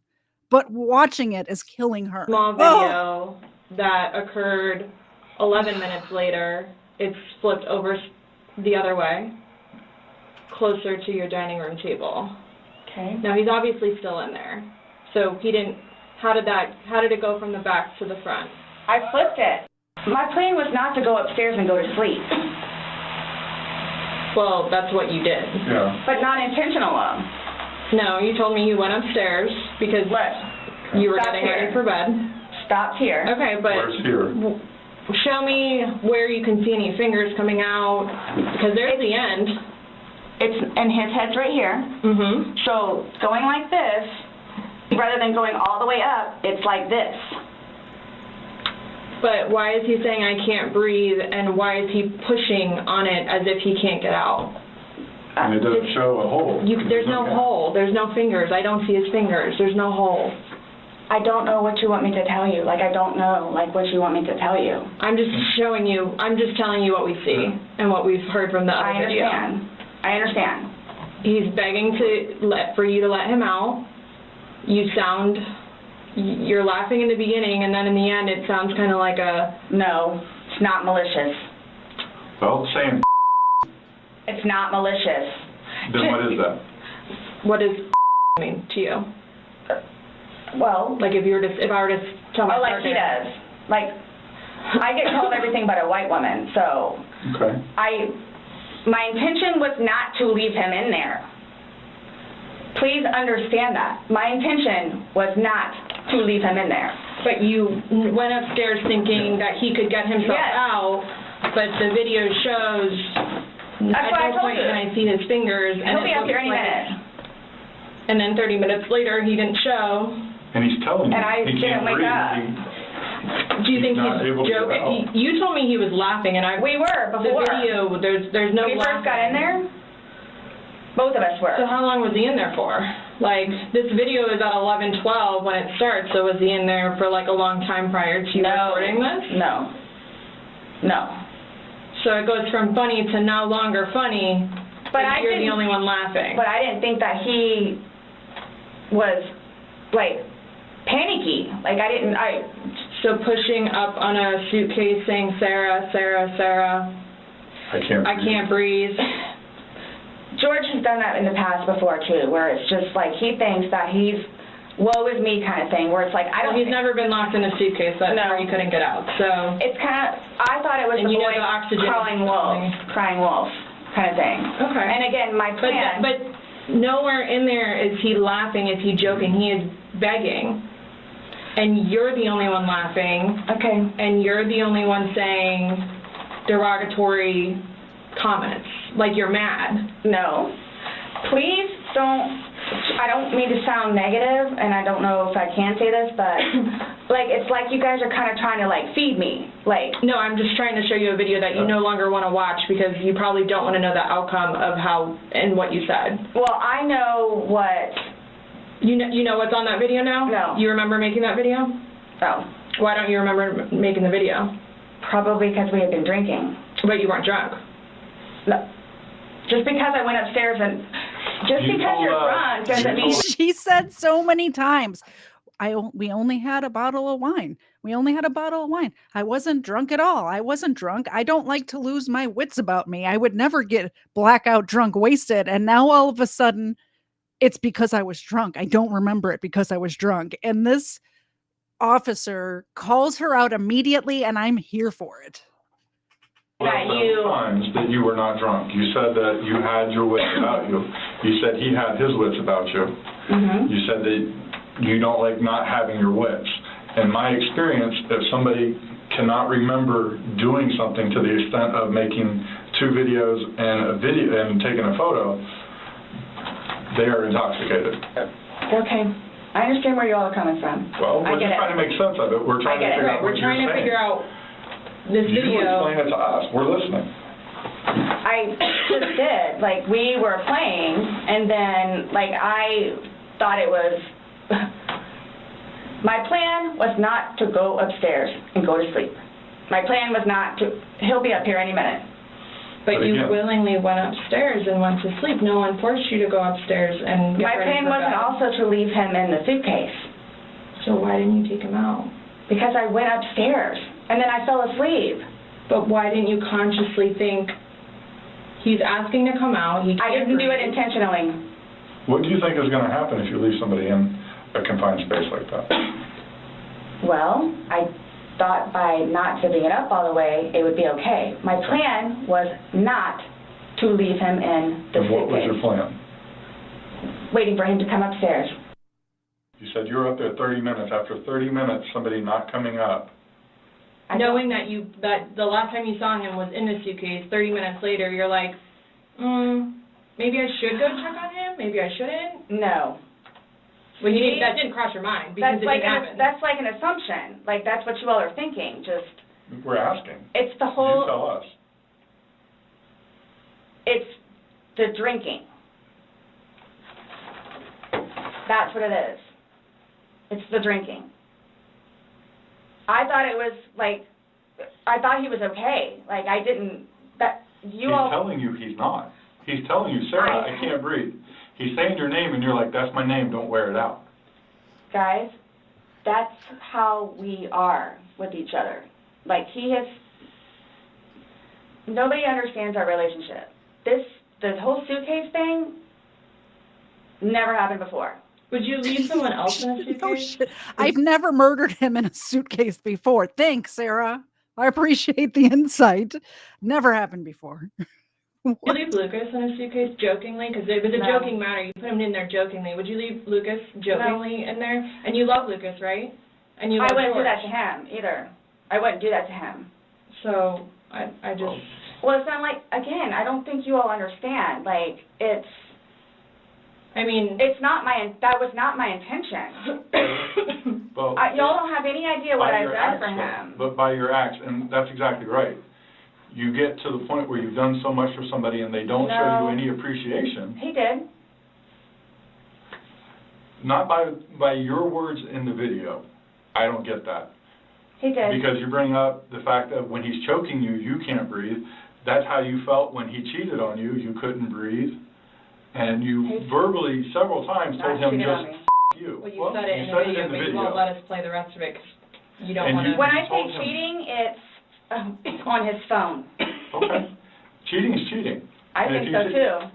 Exactly. It's your definition of cheating, though, so, I mean, that's what the word cheat means. And that's what you told him in the video. That I couldn't breathe when you cheated on me. No. That's how I felt when he said, Sarah, I can't breathe. And you told him, This is... What would you say if somebody told you that they had done this? Done what? Zipped somebody in a suitcase and went up and went to bed. Do you all not think... So you all think that it's like, oh, good, I got him in there, now I'm going to go to sleep? Is that what you guys are trying to assume? Or trying to, like... We're just, the video is very portraying of the opposite of what you told us. No. It is not leading up, it is not matching what statement you gave us in the car. So, and that's why we want to know. And I don't remember doing those. The injuries are not consistent with what you've told us. So we have a lot of inconsistencies, and this video explains itself. It really, truly does. You don't think that I have thought about that? Thought about the video, or thought about... But no, again, if you don't mind, please. So you all are assuming that it's like, oh, good, I got him in there, now I'm going to go to sleep? Is that what you all are assuming? Well, it's not an assumption when that's what you told us that happened. That's what happened. And the video... Yeah, I mean... But I'm not going to say... You thought he could get out on his... Yes. But the video shows that he cannot get out on his own. But when I unzipped it with one finger. From the outside. But it had the hole in it. And you're claiming that it had a paper clip, so that's what assisted you in doing it. No. Is what you told us. When I had my sweatshirt, I said I thought it had a paper clip on it. It's got... But the zipper part is broken. Yes, which is why we were going to zip it. Yeah. I just... You were able to unzip it from the outside very easily, because that's the way they're designed. But you could on the inside, too. I don't know how... Well, why wouldn't he have gotten himself out if he could? I don't know. I don't know if he saw, where the hole was. I don't know. I didn't see a hole. No, I didn't see no fingers You're sticking the only out. one that's what I'm saying. Like, he's in one position, and where his head would be, we should be able to see fingers. And then when it's flipped over onto this right side, again, his head is closer to us facing the video, so we should be able to see fingers, and we don't see anything. We see no movement of him trying to unzip it or physically unzipping it. All we see is pushing up, trying to push out of it. Please do not assume. I'm not assuming. I haven't assumed anything. I follow evidence. But my intention was not, again, oh, good, I got him in there. Now I'm just going to go to sleep. What do you think someone that knows nothing about this or hears just a little bit like, oh, they were playing around in a suitcase She's been drinking and then watches probably that went video. to sleep. That's what happened. You, consciously had to walk upstairs. You obviously remember going to bed because you were able to give me a time frame on that. And you specifically told me that you went upstairs. My intention is not for this to happen. I am sick about it. I've never done anything like this before in the past. I am sick, especially with that. I thought I couldn't sleep last night. I don't know. Well, here's the thing. You tell us the last night, you vividly remember this when you told us last night, that he was laughing, you were laughing, you put him in the suitcase, he has two fingers sticking out, and you go to bed. Now we see something totally different, and it actually shows you upset and, again, using derogatory terms to him when he's begging for his life to get out of that suitcase. So what my thing you is say that we're assuming, we're not assuming, but we're telling you what's on there. So it just happened to be that whenever I was videotaping or doing whatever else it was, just happened to not have that in I just want to explain something to you guys, which you're smart, so you probably get this already. She's saying there was a space in this suitcase. If he's cramped in the suitcase and that space happens to be back here, and he's confined in there. I can't even get like that. Like, he's confined in there like this. He's not going to be able to move his arm back to where it was, or even if the spot in the zipper was down by his feet. If he can't move, he can't slip his finger in there to open the suitcase, which is why he was calling your name and saying, please let me out of this suitcase. I can't breathe. So even if she left a space, that's no It doesn't matter if it was open an inch. It does not matter. If he couldn't move in there, he was in a suitcase, for goodness sake. He can't move around to figure out if there's a hole that he can get his finger in. He was trying to push on it, hoping to break the zipper, I assume. But even that, he would have to push this way. Like, he would have to push to the side, because I imagine he was like on his side in there. Either way, this whole bit about her leaving an inch in there so he could get out is just a ridiculous thing to say. Okay. And you also, in the video, you can't see any holes. There's nowhere in that where the zipper separates and you can see a hole. If there's a hole, he's pushing on it, begging you to get out. We should probably see that hole that He you're essentially talking would have about. been able to get out. Huh. Alcohol. Based off what you're telling us, he should have been able to get out. Okay. But the video shows him attempting to get out, begging to get out, and he can't. So that's just what we're trying to figure out. I don't know if maybe you had too much to drink, you zipped it up all the way, and then, I did not zip it up all the way. Okay, well. I did not zip it up all the way. This is horrific, okay? Horrific. It is terrible. Yeah, so horrific. I don't think I'll ever be right because of this. Ever be right. Dealing with everything else that I have in my life, personally, and then this, Okay. whom I loved, it was not intentional. I will put my hand on the Bible. It was not intentional. I would not do that to him nor anyone else. But you did. Not intentional. You intentionally went up to bed. I didn't intentionally go to bed because I'm thinking, okay, good, he can get out. How did you not intentionally go to bed? You said you went upstairs and got into bed. That's intentionally going to bed. Waiting for him. And he doesn't come, but you don't go down to check on him. So I happen to go to sleep. When I say go to sleep, And what do you normally do when you go to bed? do. What do you normally do when you go to bed? What do you mean? What is a bed for?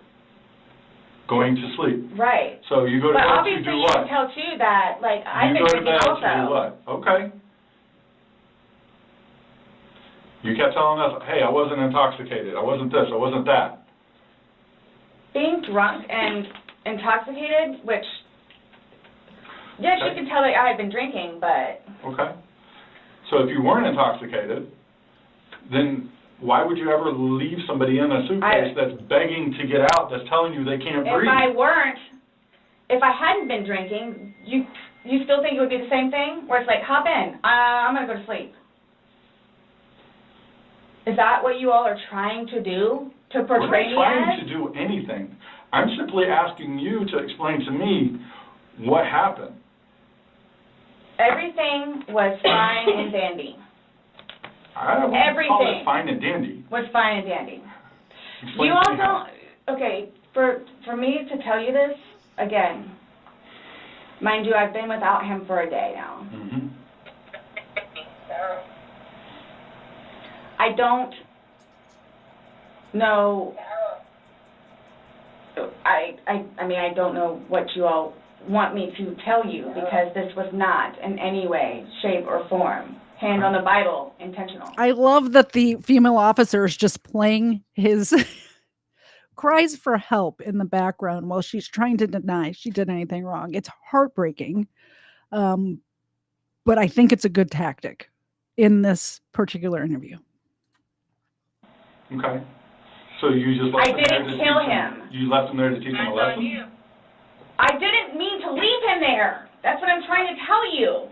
You got up and walked away. How is that not intentionally leaving him there? Because I'm looking at the hole, knowing that it's there. He'll get out and no home. Because you don't. And then he doesn't, but you don't go check on him. You say you're up for 30 minutes and he doesn't come up. You don't go down and check on him? I'm in the bed. You even moved, and off. You admit to moving the suitcase, like, over. So you roll it. You roll it over. Like, it's not like... I didn't want it to be like that. Don't... You didn't want him to be upside down? How do you even get upside down? Right. You guys are killing me right now. I don't know how you want me to say it. I'm just trying to figure out what you would expect to happen to somebody when you leave them in a suitcase. I didn't mean to leave him in there. Okay. What's your reasoning for not calling 911 sooner? Because I didn't know what to do and how horrific it was. I called Ryan, and like what, 5 minutes later I called you guys? Not even 5 minutes. Nonetheless, that I had to I was trying to do CPR. I had to get him out and try to do CPR, and then called you guys. And then was continually doing CPR with the dispatch on the phone, where he had me count out loud to help me focus on what I was doing.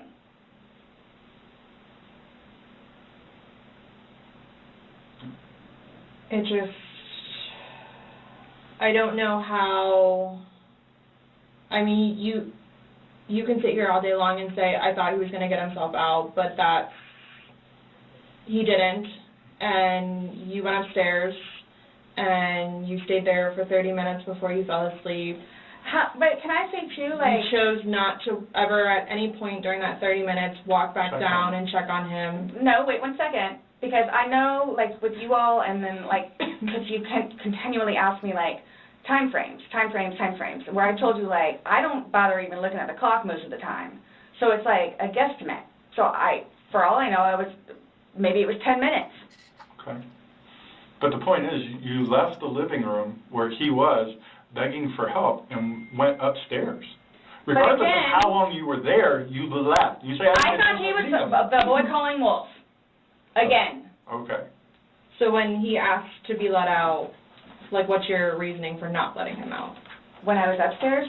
No, when he's asking on the video, he asked multiple times. He asked to be let out. I can't breathe. Why didn't you let him out? Well, number one, I had no idea it was going to end like that. Okay. Number one. Okay.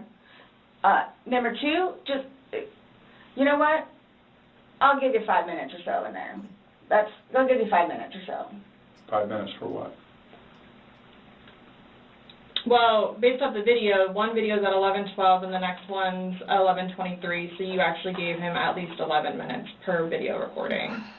So my thing is, when it stopped, he asked multiple times, I mean, why? Why did you not let him out? It's just a simple question. To be honest with you, I don't know. Were you punishing him? No. Well, that's what you're saying in the video.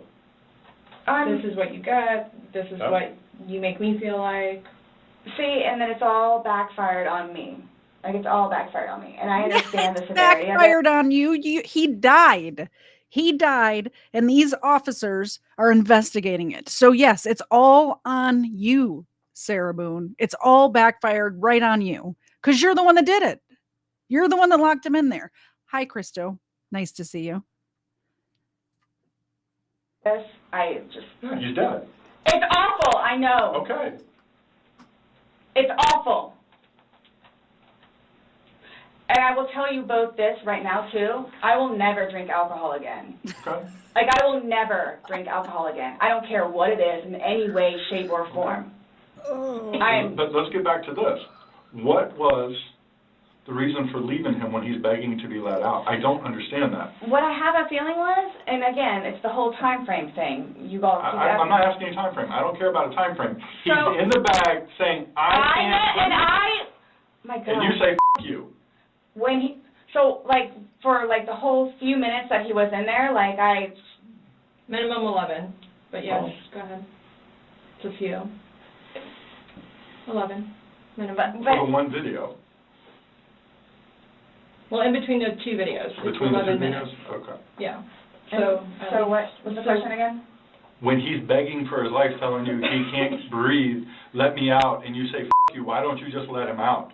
What are you trying to prove to him?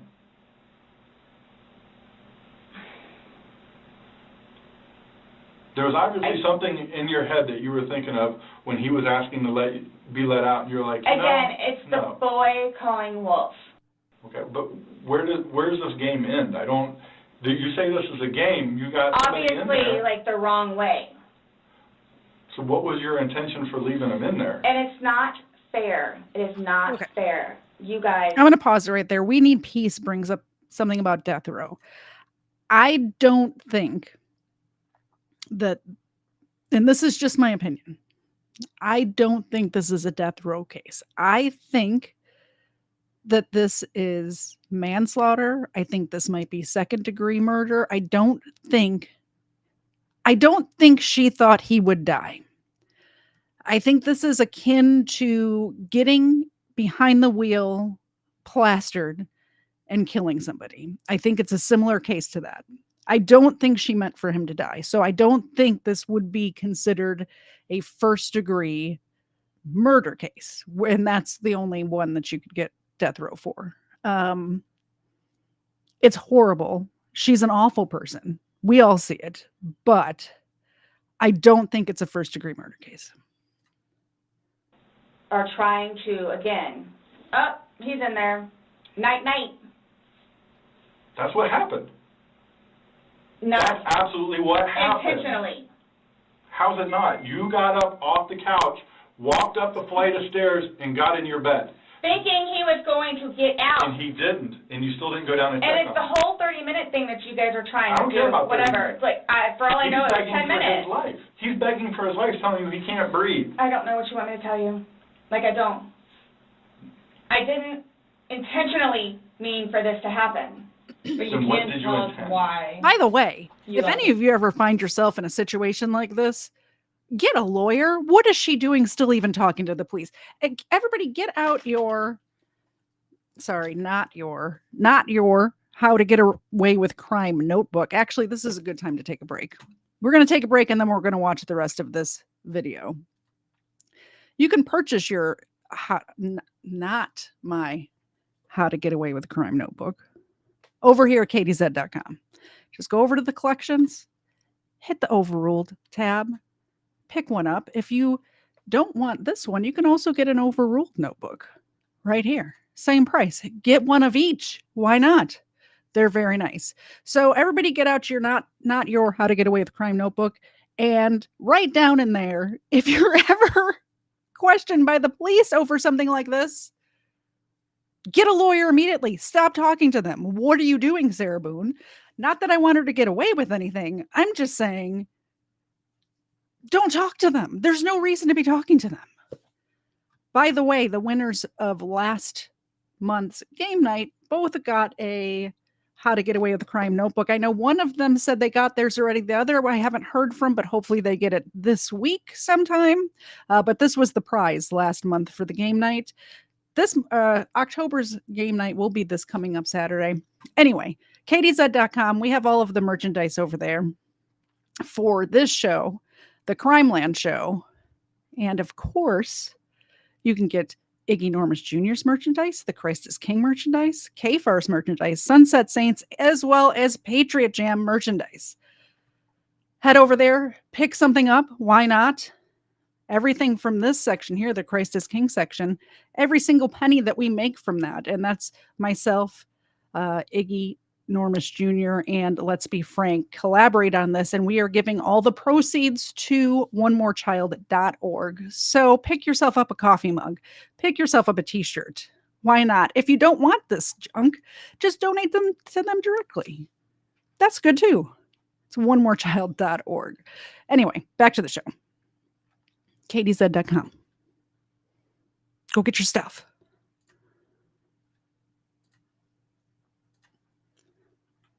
I'm in there and went upstairs. That's my only issue. Like, what am I supposed to write? What do I write? So my thing is, though, it's what I have a feeling is I went upstairs and just hit the bed kind of thing. But, again, I'm thinking he'll be up here any minute. But then I go out. But my question is, why didn't you just let him out prior to going up? I don't know why. He's begging to be let out. He's not laughing. He's not having fun. Right, I know. You said this was supposed to be fun. You were laughing before. Before you said he was laughing, you were laughing, you went upstairs, he had his fingers out of the bag and he was playing. Well, obviously that's not the case. So are you guys, so what is it you're trying to, like... We're just trying to figure out why. Why? What? Why? What was the motivation for leaving him in the bag? Why he was left in the bag? Why the video? I didn't have any motivation. It was he and I having a great day, fooling around and being stupid, and apparently me going upstairs and hitting the bed, not going to sleep, where it's like, I'm tired now, I'm going to go to sleep. That's excluding, it's a good analogy for the day, excluding the fact that he's got a bump on the back of his head, a bump on the front of his head, and his lip is busted. Yep. And he has a bump on his eye. I don't know what you all want me to tell you. Like, this is not fair at all. Yes. That you all are assuming that that's from me. Where else did it come from? If you were, say it's opposite, you were in the suitcase and you're asking to be let out, would you hope that that person would let you out? Like, you're asking to be let out of a suitcase, should they not let you out? Eventually. I'm guessing. I'm blaming it on the wine. Blaming it on the wine? So you guys are like assuming that. You keep saying we're assuming, or we're not, we haven't assumed anything. But you guys are assuming that that's what I did. No, by what the facts of what happened. We got there, you said you pulled him out of a suitcase, you said you went up, you went to bed. We're not assuming that. These are the facts that you're telling us. But now what we're you said asking is like, oh, I'm tired. Them. Oh, I'm tired. Well, that's what you told me on a sworn recorded statement yesterday. Because when I said, oh, you went upstairs and passed out, you were like, no, I did not pass out. You got attitude with me because you were thought I was assuming that you were drunk. So that's an assumption. That was an assumption when I said you passed out. And guess what? You corrected me. You were very adamant about the fact that both of you had your wits about you. What's your favorite word to use? Compass mentis. You've used it today too, to say that you guys were within your wits. There's two empty bottles of wine. No, but we didn't drink both of them. I think you did. We didn't. There's receipts for the statement. They were both purchased yesterday, so I don't know how you didn't, because they weren't there the day before. So there's 2 empty bottles of wine in the trash, and she can't say that one of the bottles of wine was from last week or, a few days ago. No, because they purchased them that day, and there's a receipt that shows they purchased them that day. So she at least drank an entire bottle of wine herself, at least, if not more. The one was 2 Publix receipts from yesterday. Mm-hmm. Only thing purchased on either one was a single bottle of wine, 2 of them. So we have each bottle of wine that was empty in your garbage can that you purchased yesterday, or he purchased, but you 2 would have consumed together. Okay, well, I mean, there's receipts, so it's not even worth going back. So this is... So I don't know what you guys are... She's trying to figure out if it's better that if she was blackout drunk, or if it's better, like, which story should I tell right now?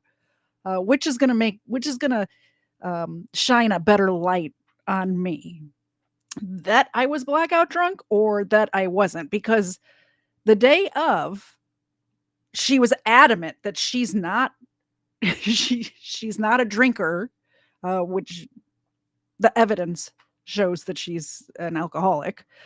She's not a drinker. She would never get blackout drunk because she wants to keep her wits about her. Like, this is what she's she's saying under oath to the police officers the day before.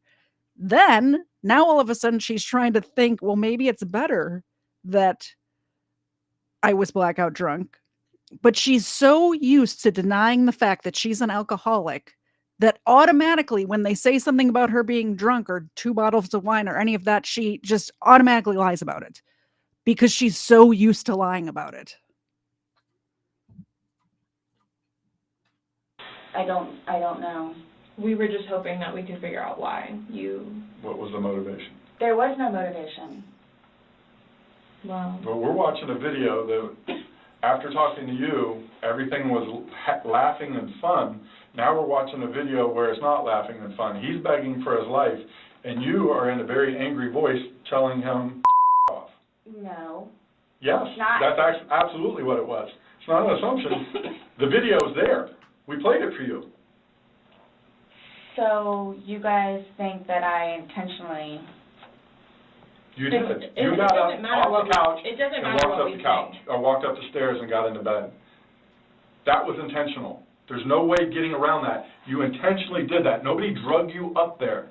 You didn't float up damn stairs. Okay, well, it's not fair. It's not fair that you guys keep trying to say that that's what I did. I don't know what to tell you. You told us that. You didn't go upstairs? Again, there was a hole in a suitcase. I unzipped it from the hole with one finger. Well, the damn hole didn't do him no good, did it? But he could push it open. No, he Did couldn't. The video No. shows him pushing up. And If he could push it open, why wouldn't he have gotten out himself? Why would he beg you to open it? I tell you he can't breathe. Okay. If someone can do something for themselves, they're going to do it. They don't need assistance unless they need assistance. So, but why would he start doing it? Because he couldn't, because it was all the way zipped. Okay. Didn't see it. It wasn't. I intentionally didn't do it. That I intentionally did not do. What's that? You didn't intentionally do what? Zip it all the way. He nor I. Well, he's dead as a result laid of your hands action. on each other. He is dead as a result of I your understand action. that. That's why You two didn't lay hands on each other. No. No. I don't have anything. You're right. He doesn't. Whatever that is, whatever it is. He does. See, this is what happens. It's not fair that you guys, just because he has those, automatically blame it on me. Like, Well, what about when you had your injuries and he gets arrested? Is that not fair? Really? Like, It's really? the exact same thing. Really? He has injuries. You have injuries. Like, what does that mean? I don't have any injuries. Correct. Because So he and nothing I happened to have you. not been at it with one another. So every time that you guys fight, you both hit each other? So you should have probably No. gone to jail all those times that he went to jail No. for domestic? Well, the one time I did. But That is true. She has been to jail for domestic violence, as has he. And he was in a program, some sort of diversion program over the domestic violence between these two. And I think it's a members only video on my channel. Maybe a week or two ago that I posted a body cam video of her and him getting arrested for domestic violence a few months before this incident. And I will make that open to the public as soon as I'll do it while this is playing. So if you want to go and watch that, we'll see what time we still have a lot to go in this video, but I will make that so it is not members only anymore. If you guys want to go back and watch that, it's just it's the raw video. I didn't do any commentary or anything over it. he completely trashed the police report. Because that's nothing what happened. Because the reason why I got taken in was because my story was different than his. So I'm being portrayed as like this abuser. We're not saying that he doesn't abuse you. Absolutely. We're not saying. So I'm the one that's being portrayed as the abuser. Because I have never dealt with anything like this before. I don't know what to do, how to do it, and I always know what to do and how to do it. I don't know. So I don't know, like, what's going on or, like... We are simply trying to find out as well. Again, we got one side of the story. You're telling us we're going with what you're saying, but then we find stuff that negates what you're telling us. And I don't even remember doing that. Okay. You're telling us that we're assuming stuff, but what we're simply doing is telling you what we saw in the video and I repeating what understand. you told us. I understand. Because I don't remember that. Okay. Doesn't mean it didn't happen just because you don't remember it.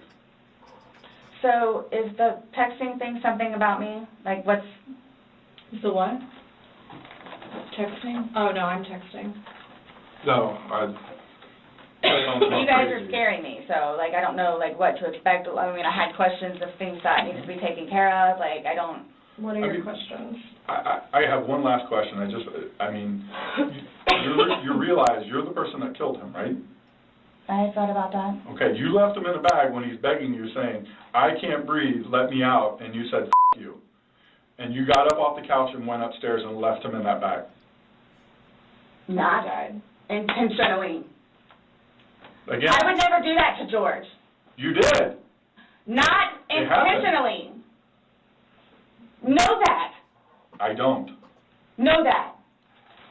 You got up and you went up to bed. Alcohol is a thing. It's alcohol. So not, alcohol again. is the reason that you killed him? You all, Please sit down. listen to me. Please sit down. You all, listen. She's angry. I Go on, Sarah. did not intentionally kill him. So your intention. I don't know what it is I to need to punish do him? or how to do it or what to say or how to say it. But what was your intention? Everyone knows. Bingo, extra points for News Now enemy. She didn't intentionally kill him. She accidentally killed him while intentionally torturing him. That is exactly what happened. Ding, ding, ding. You're the winner. Everyone knows everything that I've done for George and love him and continuously helped him throughout his life with me and made him a happier, better person. And everybody has their limits. Everyone knows that. Everybody has their limits. So it's like, okay, so while we're in a good place right now, I'm going to snap? Is that what while we're in a good place right now? You did. Yes, absolutely. I got you on video screaming, F you. This is what it feels like when you're choking. I think that the male officer in this video keeps quoting her from this video because he really wants to say F you to Sarah Boone. And that's how he can do it without actually looking at her and saying F you, Sarah Boone. So he keeps quoting the video as he stares deep into her soul. Me. This is what it feels like. Which was however long ago. You said The video was from last night. Clearly, So it wasn't that. inside you. Yeah. there's still feelings towards it. You wouldn't say it if you didn't feel it. But I would never do that. But it happened. But you did and it. But that's after being playful. But no one's And laughing. having a good day. No one's laughing except you. Everybody's having a good day. Oh, I'm sorry? I would hate to see a bad day. Y'all are making me out to be a person that I'm not. Or will I ever be. Or are you a different person when you're drunk? People have different personalities after they consume alcohol. It depends. Well. Because you're sober now, so sober you. Nice But what about person, drunk easy you? going. I need to remember to ask the Chaldean about that next time I see him life to the max. You sound like a great sister, by the way. Maybe he needs some therapy. I'll give him some therapy over that. It's both of us. It's both of us. And it's not fair that you all are assuming that the marks that he has on him are from me. We asked you where they came from. I have no idea. Well, nobody else was there, so nobody else was I have no idea. I swear I did not lay a hand on him. Okay. You just zipped them in the bag. Nor he. You just zipped them in the bag. And then you flipped the bag around several times. I didn't do that intentionally. You didn't intentionally flip the bag around? No. Why would I do that? Well, you Good told us question, you you did. did. When he was upside down. Right. Well, you had to put him upside down. You can't get in a suitcase upside down because Oh my gosh. When you put the stuff in where his body was? That's the unfortunate thing too, is nobody else was there. That's the We have a unfortunate video thing. showing the suitcase in several different positions. So it shows, one, like she just said, it had to been on its back with the lid open for him to get in there, for you to zip it up. Then it shows it on the other side with him in it, so you had to flip it to there. Then there's another video where it's on his back again, so you had to flip it to I'm there. leaving it like this, please. I'm leaving it like this. I did not intentionally do this. No malicious content or effort was towards this. No malicious. I would I'm say, the point of does the that video. help you sleep? But you're not sleeping, so. I mean, Last night, I maybe got an hour. Right. in your voice you can hear the maliciousness. The you is very, very... You don't talk to people like that. That's not like a common, like, Nope. hey, Scott, you. That's not common. It's not something people do. And no one that sees that is going to think that. Okay. So we were trying to give you an opportunity, and it is what it is. There's no maliciousness towards that. So I would probably be telling myself that too after My intent was not for that to happen. But you went upstairs and went to bed. Or maybe you passed out, I don't know. Waiting for him. And the whole time frame thing, it's like, regardless, that's not really fair. Regardless, waiting for him, it's not like you walked up the stairs. You can't fly up the stairs. No one can take you up the stairs. Okay. You go up the stairs, you lay in the bed, and you wait for him. Who cares if it's 5 minutes? Who cares if it's 30 freaking seconds? He's begging for his life. He's begging to get out. You go upstairs. You leave him. It doesn't matter. So get the time frame out of your mind. It doesn't matter. It doesn't matter because there's this. So it doesn't matter anything what it is I say. So it makes no difference whatsoever. It's just you're lying and like you're now changing your story. Lying about what? You're now you're drunk. Oh, I never said that I was drunk. Exactly, but you did here today. That's okay. You said earlier. Everything recorded. Alcohol. You blamed it on the alcohol. You blamed it on the alcohol. Alcohol does a lot to people. Yes, but I never said I was drunk. Okay. You did. So you did this sober. You knowingly left him down there sober. I have already told both of you also that we were both drinking. Right. Okay. But you want to admit that you were drunk? I'm telling you all both. Watching this interview is making me want to have a drink, by the way. Her going around in circles about whether she was drunk or not is making me want to have a drink. This has changed my life. I will take this. I don't know. Yeah. That's a true statement. Absolutely. But you're trying to dance around the fact that you but what did. are you? Okay, just. You left them in there. You did trying to dance around the fact you left them in there. This is not. You didn't leave them in there? It's not cool. Like, this is not cool. It's not cool. He's dead. It's but not you cool. think that I did that intentionally. It's such so weird. She's saying this is not cool. And what she's talking about, look at the anger in her face right there. When she's saying this is not cool, what she's saying is not cool that you're accusing me of being malicious and doing this intentionally. And what the officer's talking about is it's not cool that you killed George. So they're both saying it's not cool, but she thinks she doesn't even, it's like she doesn't even care. She doesn't even care that she's dead. Somebody pointed out in the chat that she hasn't shed one tear. She hasn't. I'll tell you something. If Mr. Zed died, whether it was that I had killed him accidentally, which would never happen, obviously, because I'm an innocent angel, or on purpose, would never happen, innocent angel, or it was an accident of some sort, or he had a heart attack and died in the kitchen, I would be beside myself for months. 4 months. All right, while I have it paused, we're going to give Xena a milk bone because News Now Enemy renewed his membership 13 months. Wow. Thank you for the support. I appreciate it. Xena appreciates it. We appreciate it. Look at all that gray fur on her muzzle. Oh, Ava's here too. I guess I'll get a second milk bone. Here's one for Xena. And the camera hog, Ava, gets one as well. Thank you. I appreciate that.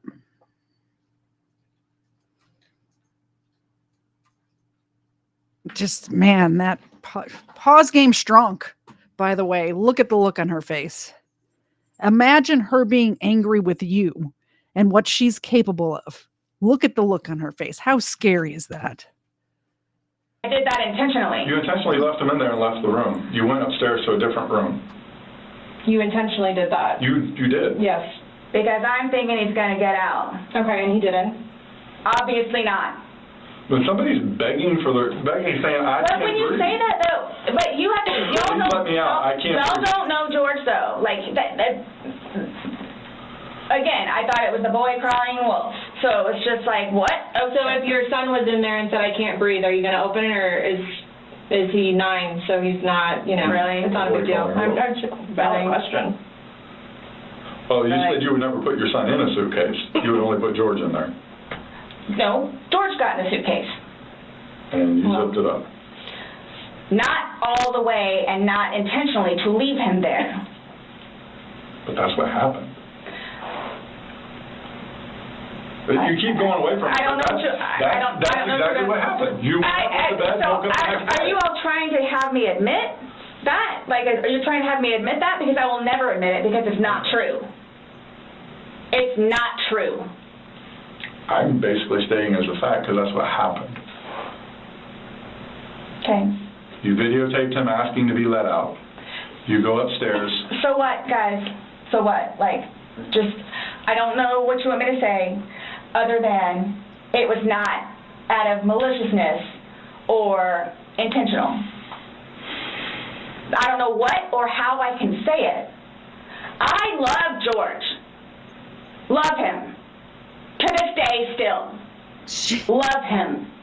I love him, she yells angrily at the police detectives. Wow. Love makes you do crazy things. It's not one of those things where it's like, oh gosh, you know what? I've done enough for you at this point. I never gave up on him. Okay. Why I'm here today, I'm still not giving up on him. I would do anything for him. Well, you gave up checking up on him. So. I wouldn't let him out of a suitcase. Oh gosh. Okay. We're simply just trying to go through. I mean, again, you gave us a completely different story that you churched up to. This was such a laughing matter. It was fun. Not by that all video. Day. All not day. By that video. That all day. Wasn't. Anybody looking at it doesn't. I don't think anybody would look at that video and go, George is having fun right now. So why is it you all think that y'all don't know me. You don't know me. Nope. Would do something like that, especially having a 9-year-old son. I don't know. Like why? 9-year-old son would be. Like why are you so like caught on what we think? Yeah. When because you should be more concerned about what you've told us. It's because like you guys are like trying the things that the video shows that are opposite of what you told us, and then what you've now. Like told what is opposite? Well, you said that it was funny, and you're the only one laughing. We were playing before that. Okay. But then it stops. Yeah. It obviously stops being fun.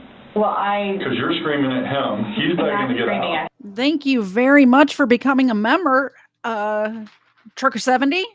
And Xena laid down. Let me adjust that camera. She appreciates it. I appreciate it. Thank you very much.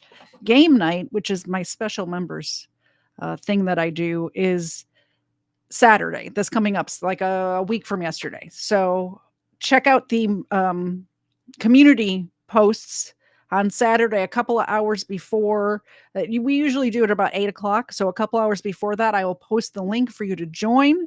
If you want to come up and play, I'm not sure what we'll play this time. Probably Stupid Deaths. I like that one. Stupid Deaths we'll play. And you're welcome to join. You don't have to have your camera on. We just need your voice if you want to play. But if you don't want to come up to the show, you can always play along in the chat. Also, the chat is open to everybody. You don't have to be a member to be in the chat for that one. Here goes, Xena. That's from Trucker70. Thank you, Trucker70. Ava appreciates it. Xena appreciates it. And of course, I appreciate it.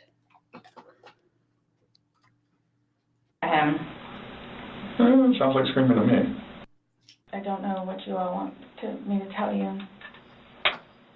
In no way, shape, or form was this intentional. At all. Ever.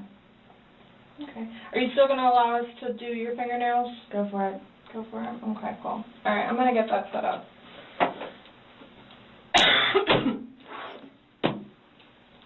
Do you need any more water?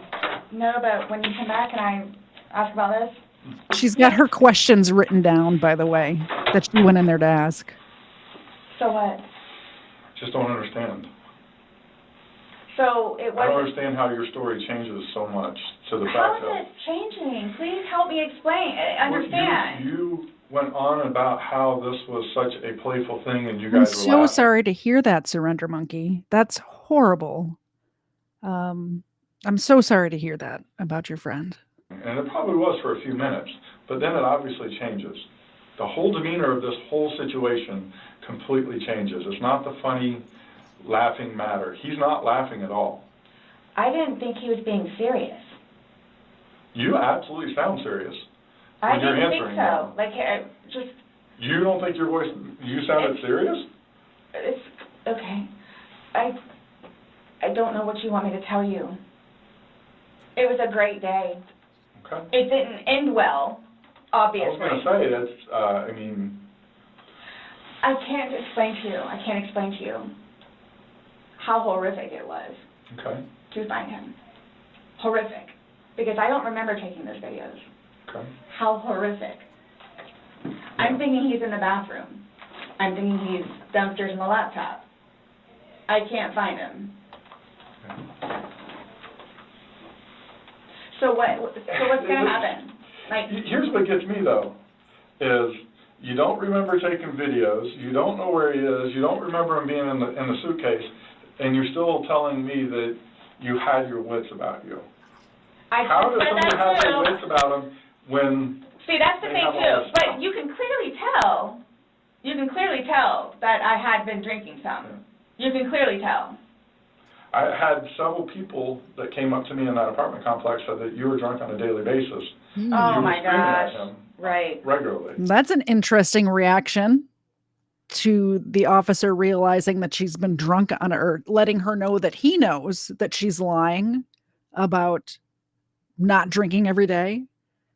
That's an interesting reaction, Sarah. Right. Really? Right. Talk to the property manager. Talk to the property manager. Okay. Because it's not... These are your neighbors, the one that live next to you. Your property manager does not live next to you. They see you every day. How many? You had two neighbors you went to and asked to go use the restroom. See, that is just not fair. No, hold on. You had two. By the way, let me show you the property. He's talking about the property or the neighbors. So here's where it happened. And if we plop ourselves right in front of her apartment, you can see the way this building is set up. She was in apartment 3, which is this one right here. So she's got neighbors on either side and they share walls.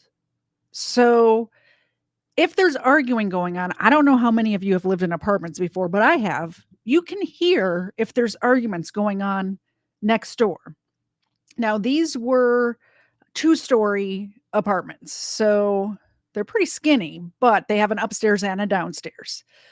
At least for these middle ones. I'm not sure. It looks like there's these larger ones on the end. It's like there's an upstairs apartment and a downstairs apartment. But so she's got at least 2, if not 3, 1, 2, 3 neighbors who can hear through the walls to hear the argument going on a daily basis. Okay? This is in Winter Park, Florida, by the way. We'll zoom out so you can see where we're at.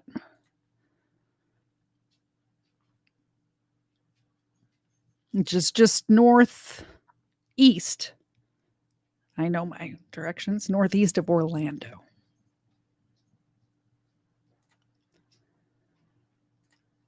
So when he's talking about the neighbors, they would know if there's people drunk every day, if there's arguments going on every day. These people, these neighbors would know that. The property manager, she probably sees once a month to deliver the check. If that. Most stuff is online these days. I'm a property manager. I don't see my tenants very often unless I stop by. Like everything's online. They don't come by to give me checks. 2 different neighbors that live directly next to you. You asked to use a restroom and they told you no and turned you away. You had to go across the way to somebody else. No, okay. Kim and Kim is not a nice person. Okay. She's just automatically not nice. Even after me and Lucas went over there and introduced ourselves, she's just not a nice person. Then why would you think she would let you use a restroom? Because Eli was in there. Eli comes over and talks to us sometimes, which I think pisses Kim off because he comes over and talks to us. The 2 of them, they're like super standoffish all the time. My neighbors down the street, down the way, their toilet was broken. They had stuff in the bathroom.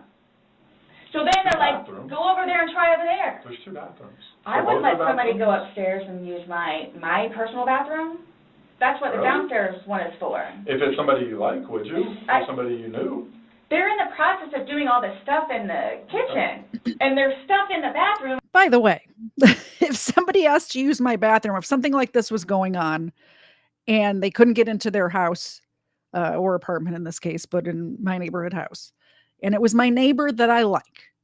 I have more than one neighbor that I like. I have several neighbors that I like. But if it was one of the people that I that are my neighbors that I know and are friendly with, and they asked to use my bathroom. I have 3 bathrooms. They can use any one of the 3.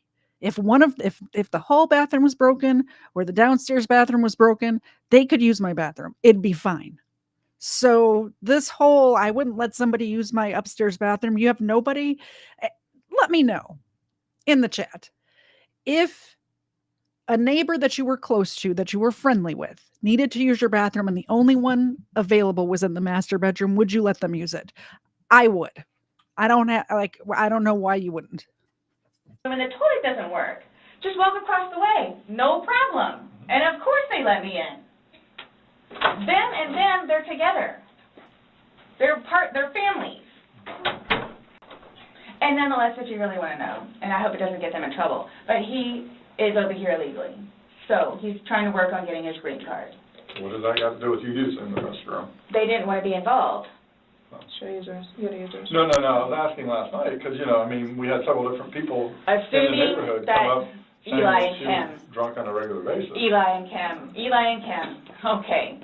Did you ask Vinny next door? Those are the ones next door that she asked to use the restroom, and they said no. No, she said no. Okay. And like I said, she's not a nice person. They're coming. What are your questions? Yep. I can help you with. Who's coming? To do the fingernails. Yeah, you said that we could. And you don't have to allow us to do it, just so you know. So don't think that it's... I don't have a problem. Okay. Just want to make sure. So, am I getting my phone back? No. Not today. What about Lucas's laptop? No. Not today. Not today. What does that mean?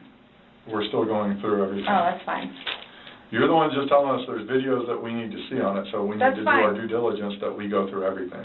See, and that backfires on me now, too, because now you all think that I had even more, in quotes, intent to do what I did to him, which was not intentional. What's that? In that. Is that correct? She's asking about your tag in your hand.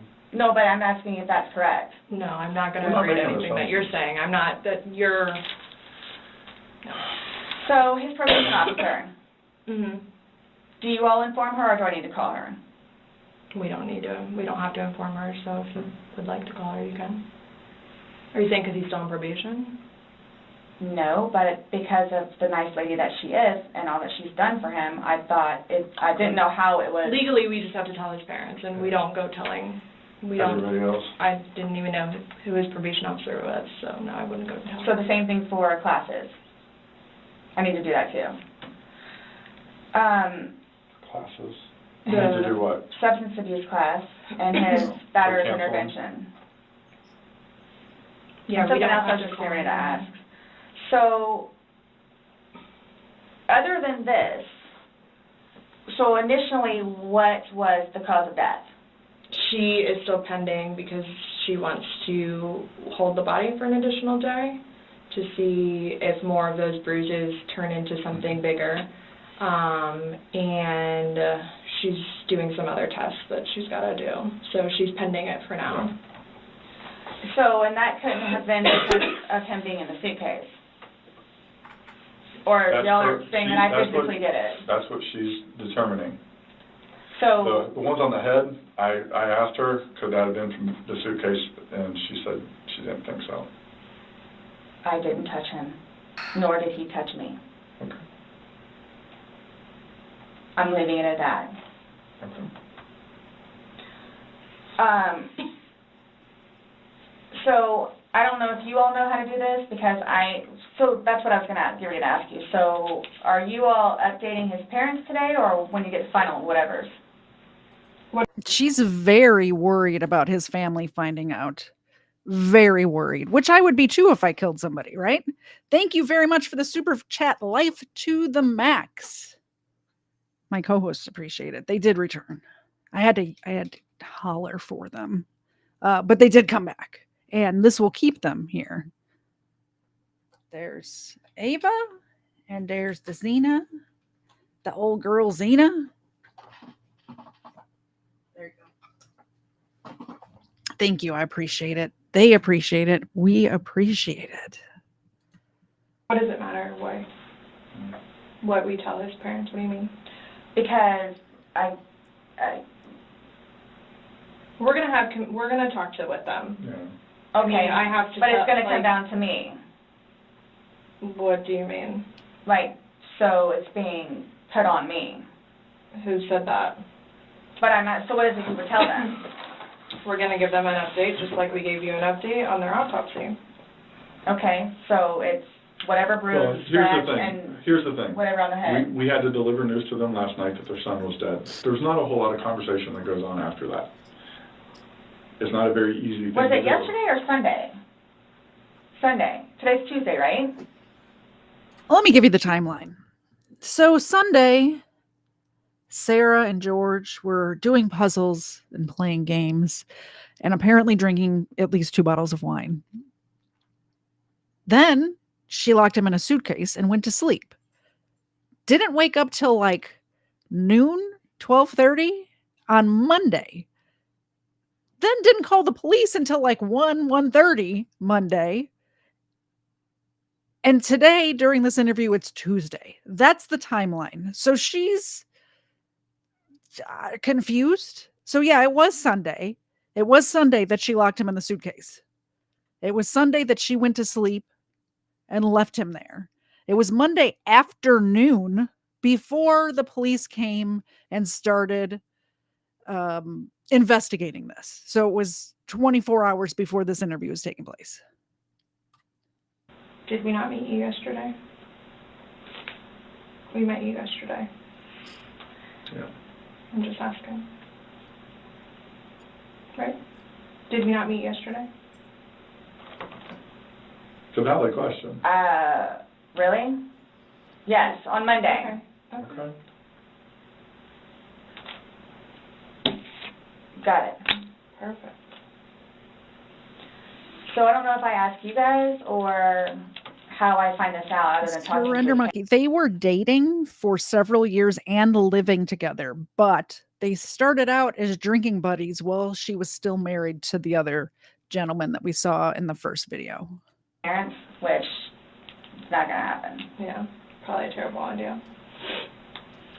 How do you guys suggest me finding out about funeral? That's not even something that's been probably talked about between the family. That's not something we I'm pretty sure his family does not want you, the person who killed him, at the funeral. ask. We have no way of... I didn't know, that's why I'm asking. Yeah. So... It'll be up to them to make their arrangements of what they want to do. Like she just told you this quick, just being told last night, I'll pretty much be willing to wager that they have not even considered what they're going to do. His body can't even be released, No, so... I've been there with parents, grandparents, and uncles. So I don't know if I have the right to or not, but like I was going to call his former employees whom he really cared for and let them know. You can call whoever you want. I just don't want to do something that I'm not supposed to. How do I go about getting his wedding ring, engagement ring? It's at the medical examiner's office. It'll come to us eventually, and then... It'll be released to the next of kin. Yeah, okay. I bought it for him. Okay. That is a civil issue. It was on his finger, it goes to them, they're the ones that are going to release it. We don't have any say in that. So I won't get that back.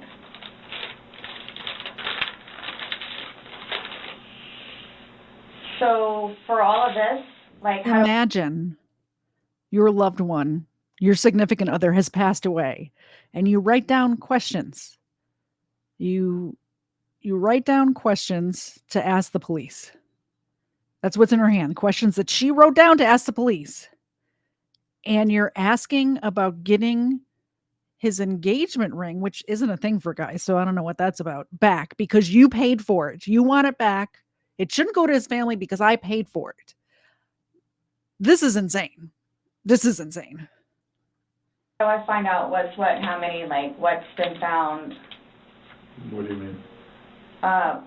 Pillow with stain, swabs of stain from pillow, suitcase. That will all be sent off to FDLE. FDLE, Florida Department of Law Enforcement. Yeah. They do their testing. So, and then like whatever white can with blood and necktie with blood was from the suitcase. Correct. why would you guys, oh, you'll see it in there, the baseball bat for Lucas and the receipts. And this is just his phone, my phone, and then the laptop. Yeah, when anything can be released, we will release it, but we are very early in this investigation, and it's not an overnight process, unfortunately. So, what's next? They're going to come and swab your fingers. No, I'm talking about like... What's next is you get a shiny new pair of bracelets to wear down to the county jail. That's what's next, Sarah. The long run. Like, what do I need to, like, do I need to be doing something, or, like... I can't tell you, like, what to do. I mean, like, so, like, for, like, I don't understand, like, I don't know if you guys are just gonna, like, because it makes it sound like, to me, like, I'm being accused of something that was not intentional. I'm being accused of it. Mm-hmm. And a handful of other things that I'm being accused of. Okay. So I don't want to be at home with Lucas and you guys show up. Okay. I understand that. So, we're still investigating. I don't know what you want me to tell you. So, is there going to be concrete whatever it is, and then it's like, okay, this is what it is, kind of thing, or like, because I've done the whole court thing, I've done the whole attorney thing, I've done whatever. So if I'm not admitting anything about being intentional and I killed George. Okay. That's not the situation, but it's trying to be pinned on me. Okay. That was not my intent. But it's trying to be pinned on me. So however or whatever it is I need to do in order for that to be proven, then I need to do so, which is why I'm trying to get my ducks in a row. Okay. So that's why I'm asking what the next step is other than me getting my nails swabbed.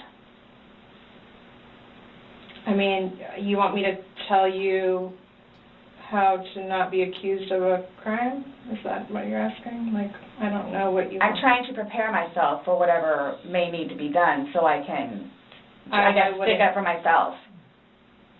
I mean, I think you're doing just fine. You came, you talked. I just don't want you guys to, again, show up and Lucas is in the house. Well, we did tell you yesterday that we don't want to do anything around your son, hence why you came to us. So I don't know why you think that's going to change. That and or me not just show up back home. I'm sorry, what? That or what? Me just not show up back home. That's what, oh, he's so happy that I'm staying over at the house with Brian. Like, so happy. And I'm not going back to the house, to my house, for however long I can stay over here because of whatever to blow over. Mm-hmm. And again, if you don't mind me asking, so for whatever it is you all are claiming from the videos, which, yeah, is that what you're going to tell them? Like his parents? It's like, oh yeah, and by the way, she did. Did what? I mean, what would you tell him? I don't think it really matters what we're going to tell the parents. Oh yeah, it is. It's fuel to the fire.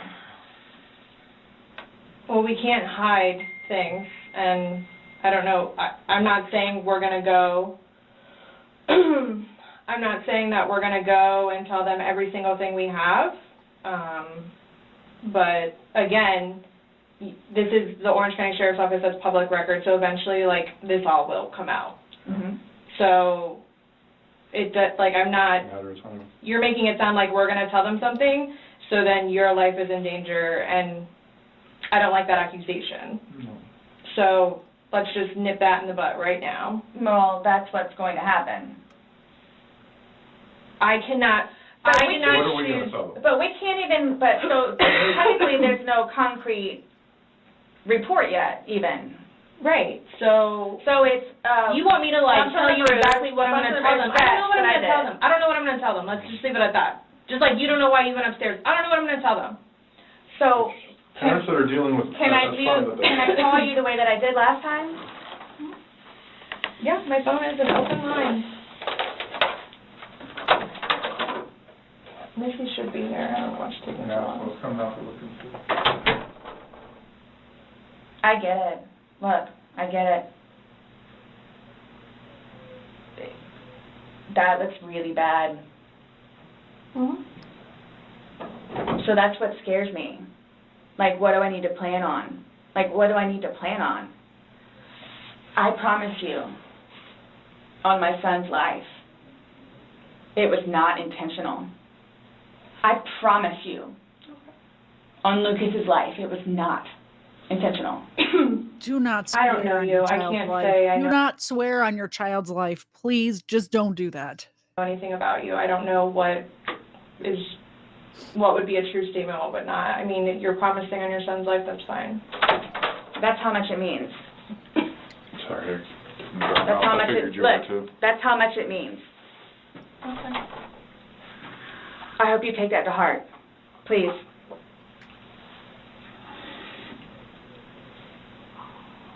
And it's documented that you said that, yeah. I get it.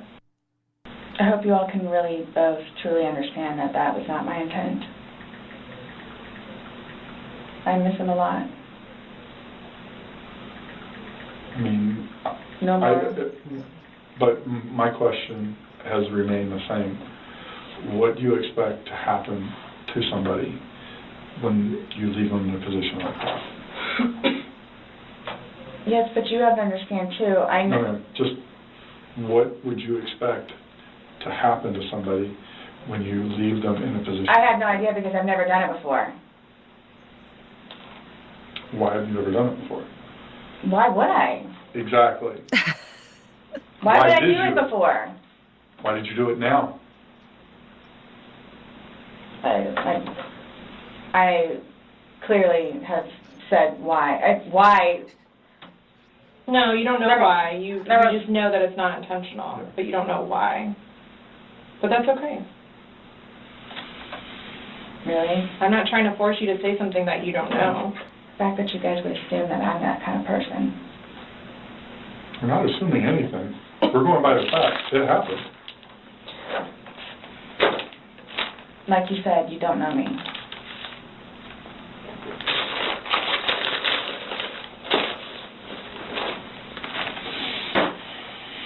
In itself, for me to have to live with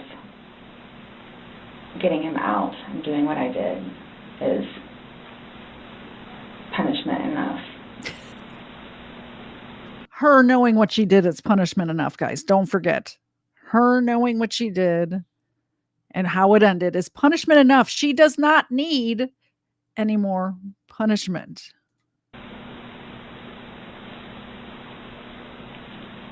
I think that's why I haven't slept. Because that's all I see. So that right there says something.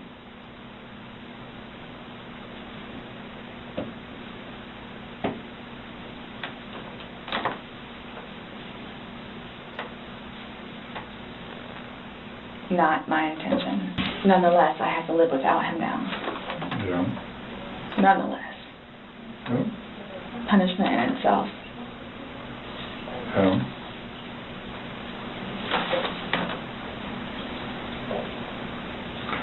Definitely a tragic situation. I am through with alcohol. And it's unfortunate that stupid things like this happen. Mm-hmm. Absolutely.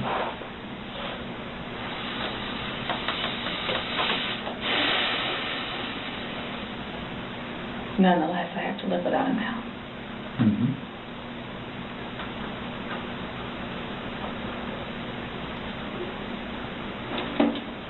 Yeah, his daughters too. Are you trying to make it worse? Sorry, what? Are you trying to make it worse? Make what worse? How I feel? Okay, Sarah. So, you're not free to go. Okay. So, do you promise everything you told us was the truth? Or no? Everything we've talked about today?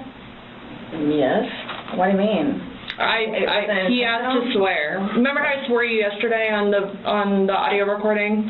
I just forgot, so he raised his hand to remind me to tell you. Okay. Do you promise and swear that everything we talked about today has been true and accurate to the best of your knowledge? For which True and accurate to the best of your knowledge. What, that it wasn't intentional?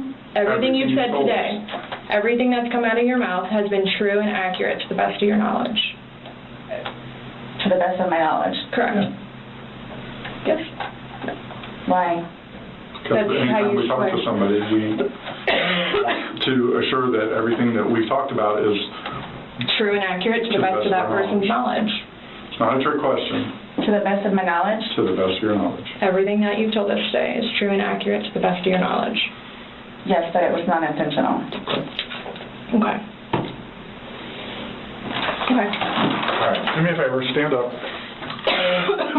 I need you to turn around, face the wall, put your hands behind your back. Do you have anything in your pockets that I should know about? No. Okay.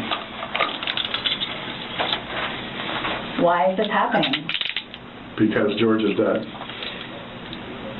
Not intentionally. We understand that. He's still dead. Well, we don't Someone really needs to call Brian, please. Okay. Or can I not make a phone call? You'll be able to make a phone call when we get you down to the jail. So why is this happening?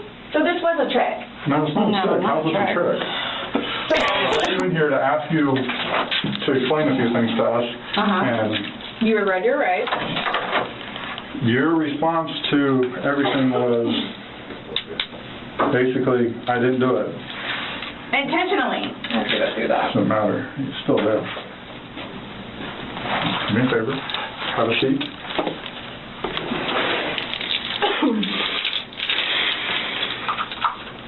Really, guys?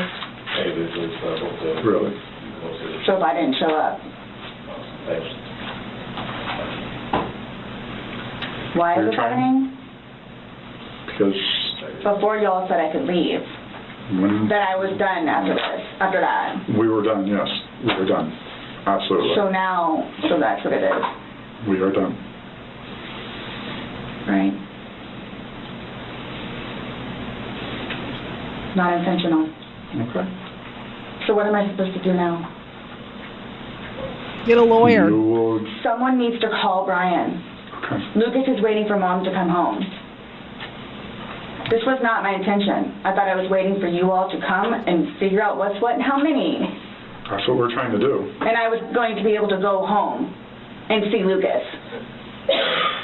Now he's just not going to have me come home. So there's nothing that I can do. No. There's nothing that I can do in order to go home and see Lucas and prepare. Not right now, no.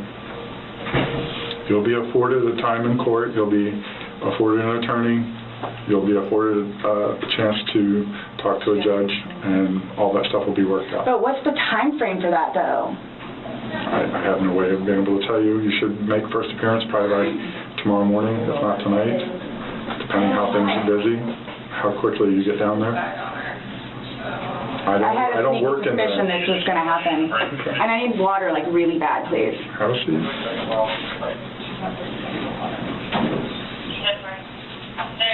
You all checked me down here. Absolutely did not.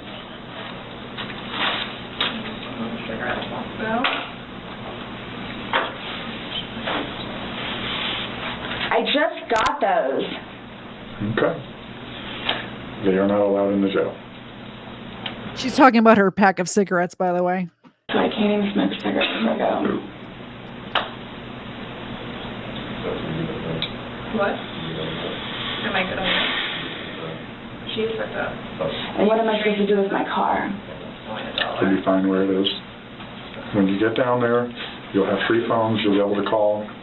What, as soon as possible? Yeah, once you get down there, get booked in, you'll be able to use a phone in the waiting But how area. long will that take? Because I need to talk to Brian. Yeah, no, it depends how busy, how quickly they get you through. I probably would say within the hour. It's a free phone call in the lobby. It's a free phone call. All I'm doing is bringing you there, sign the paper, and you're all done. She has no clue. So can I ask you, or whoever it is,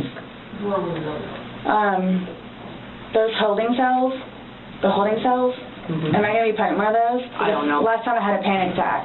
Okay. Let them know that. Yeah. I don't know.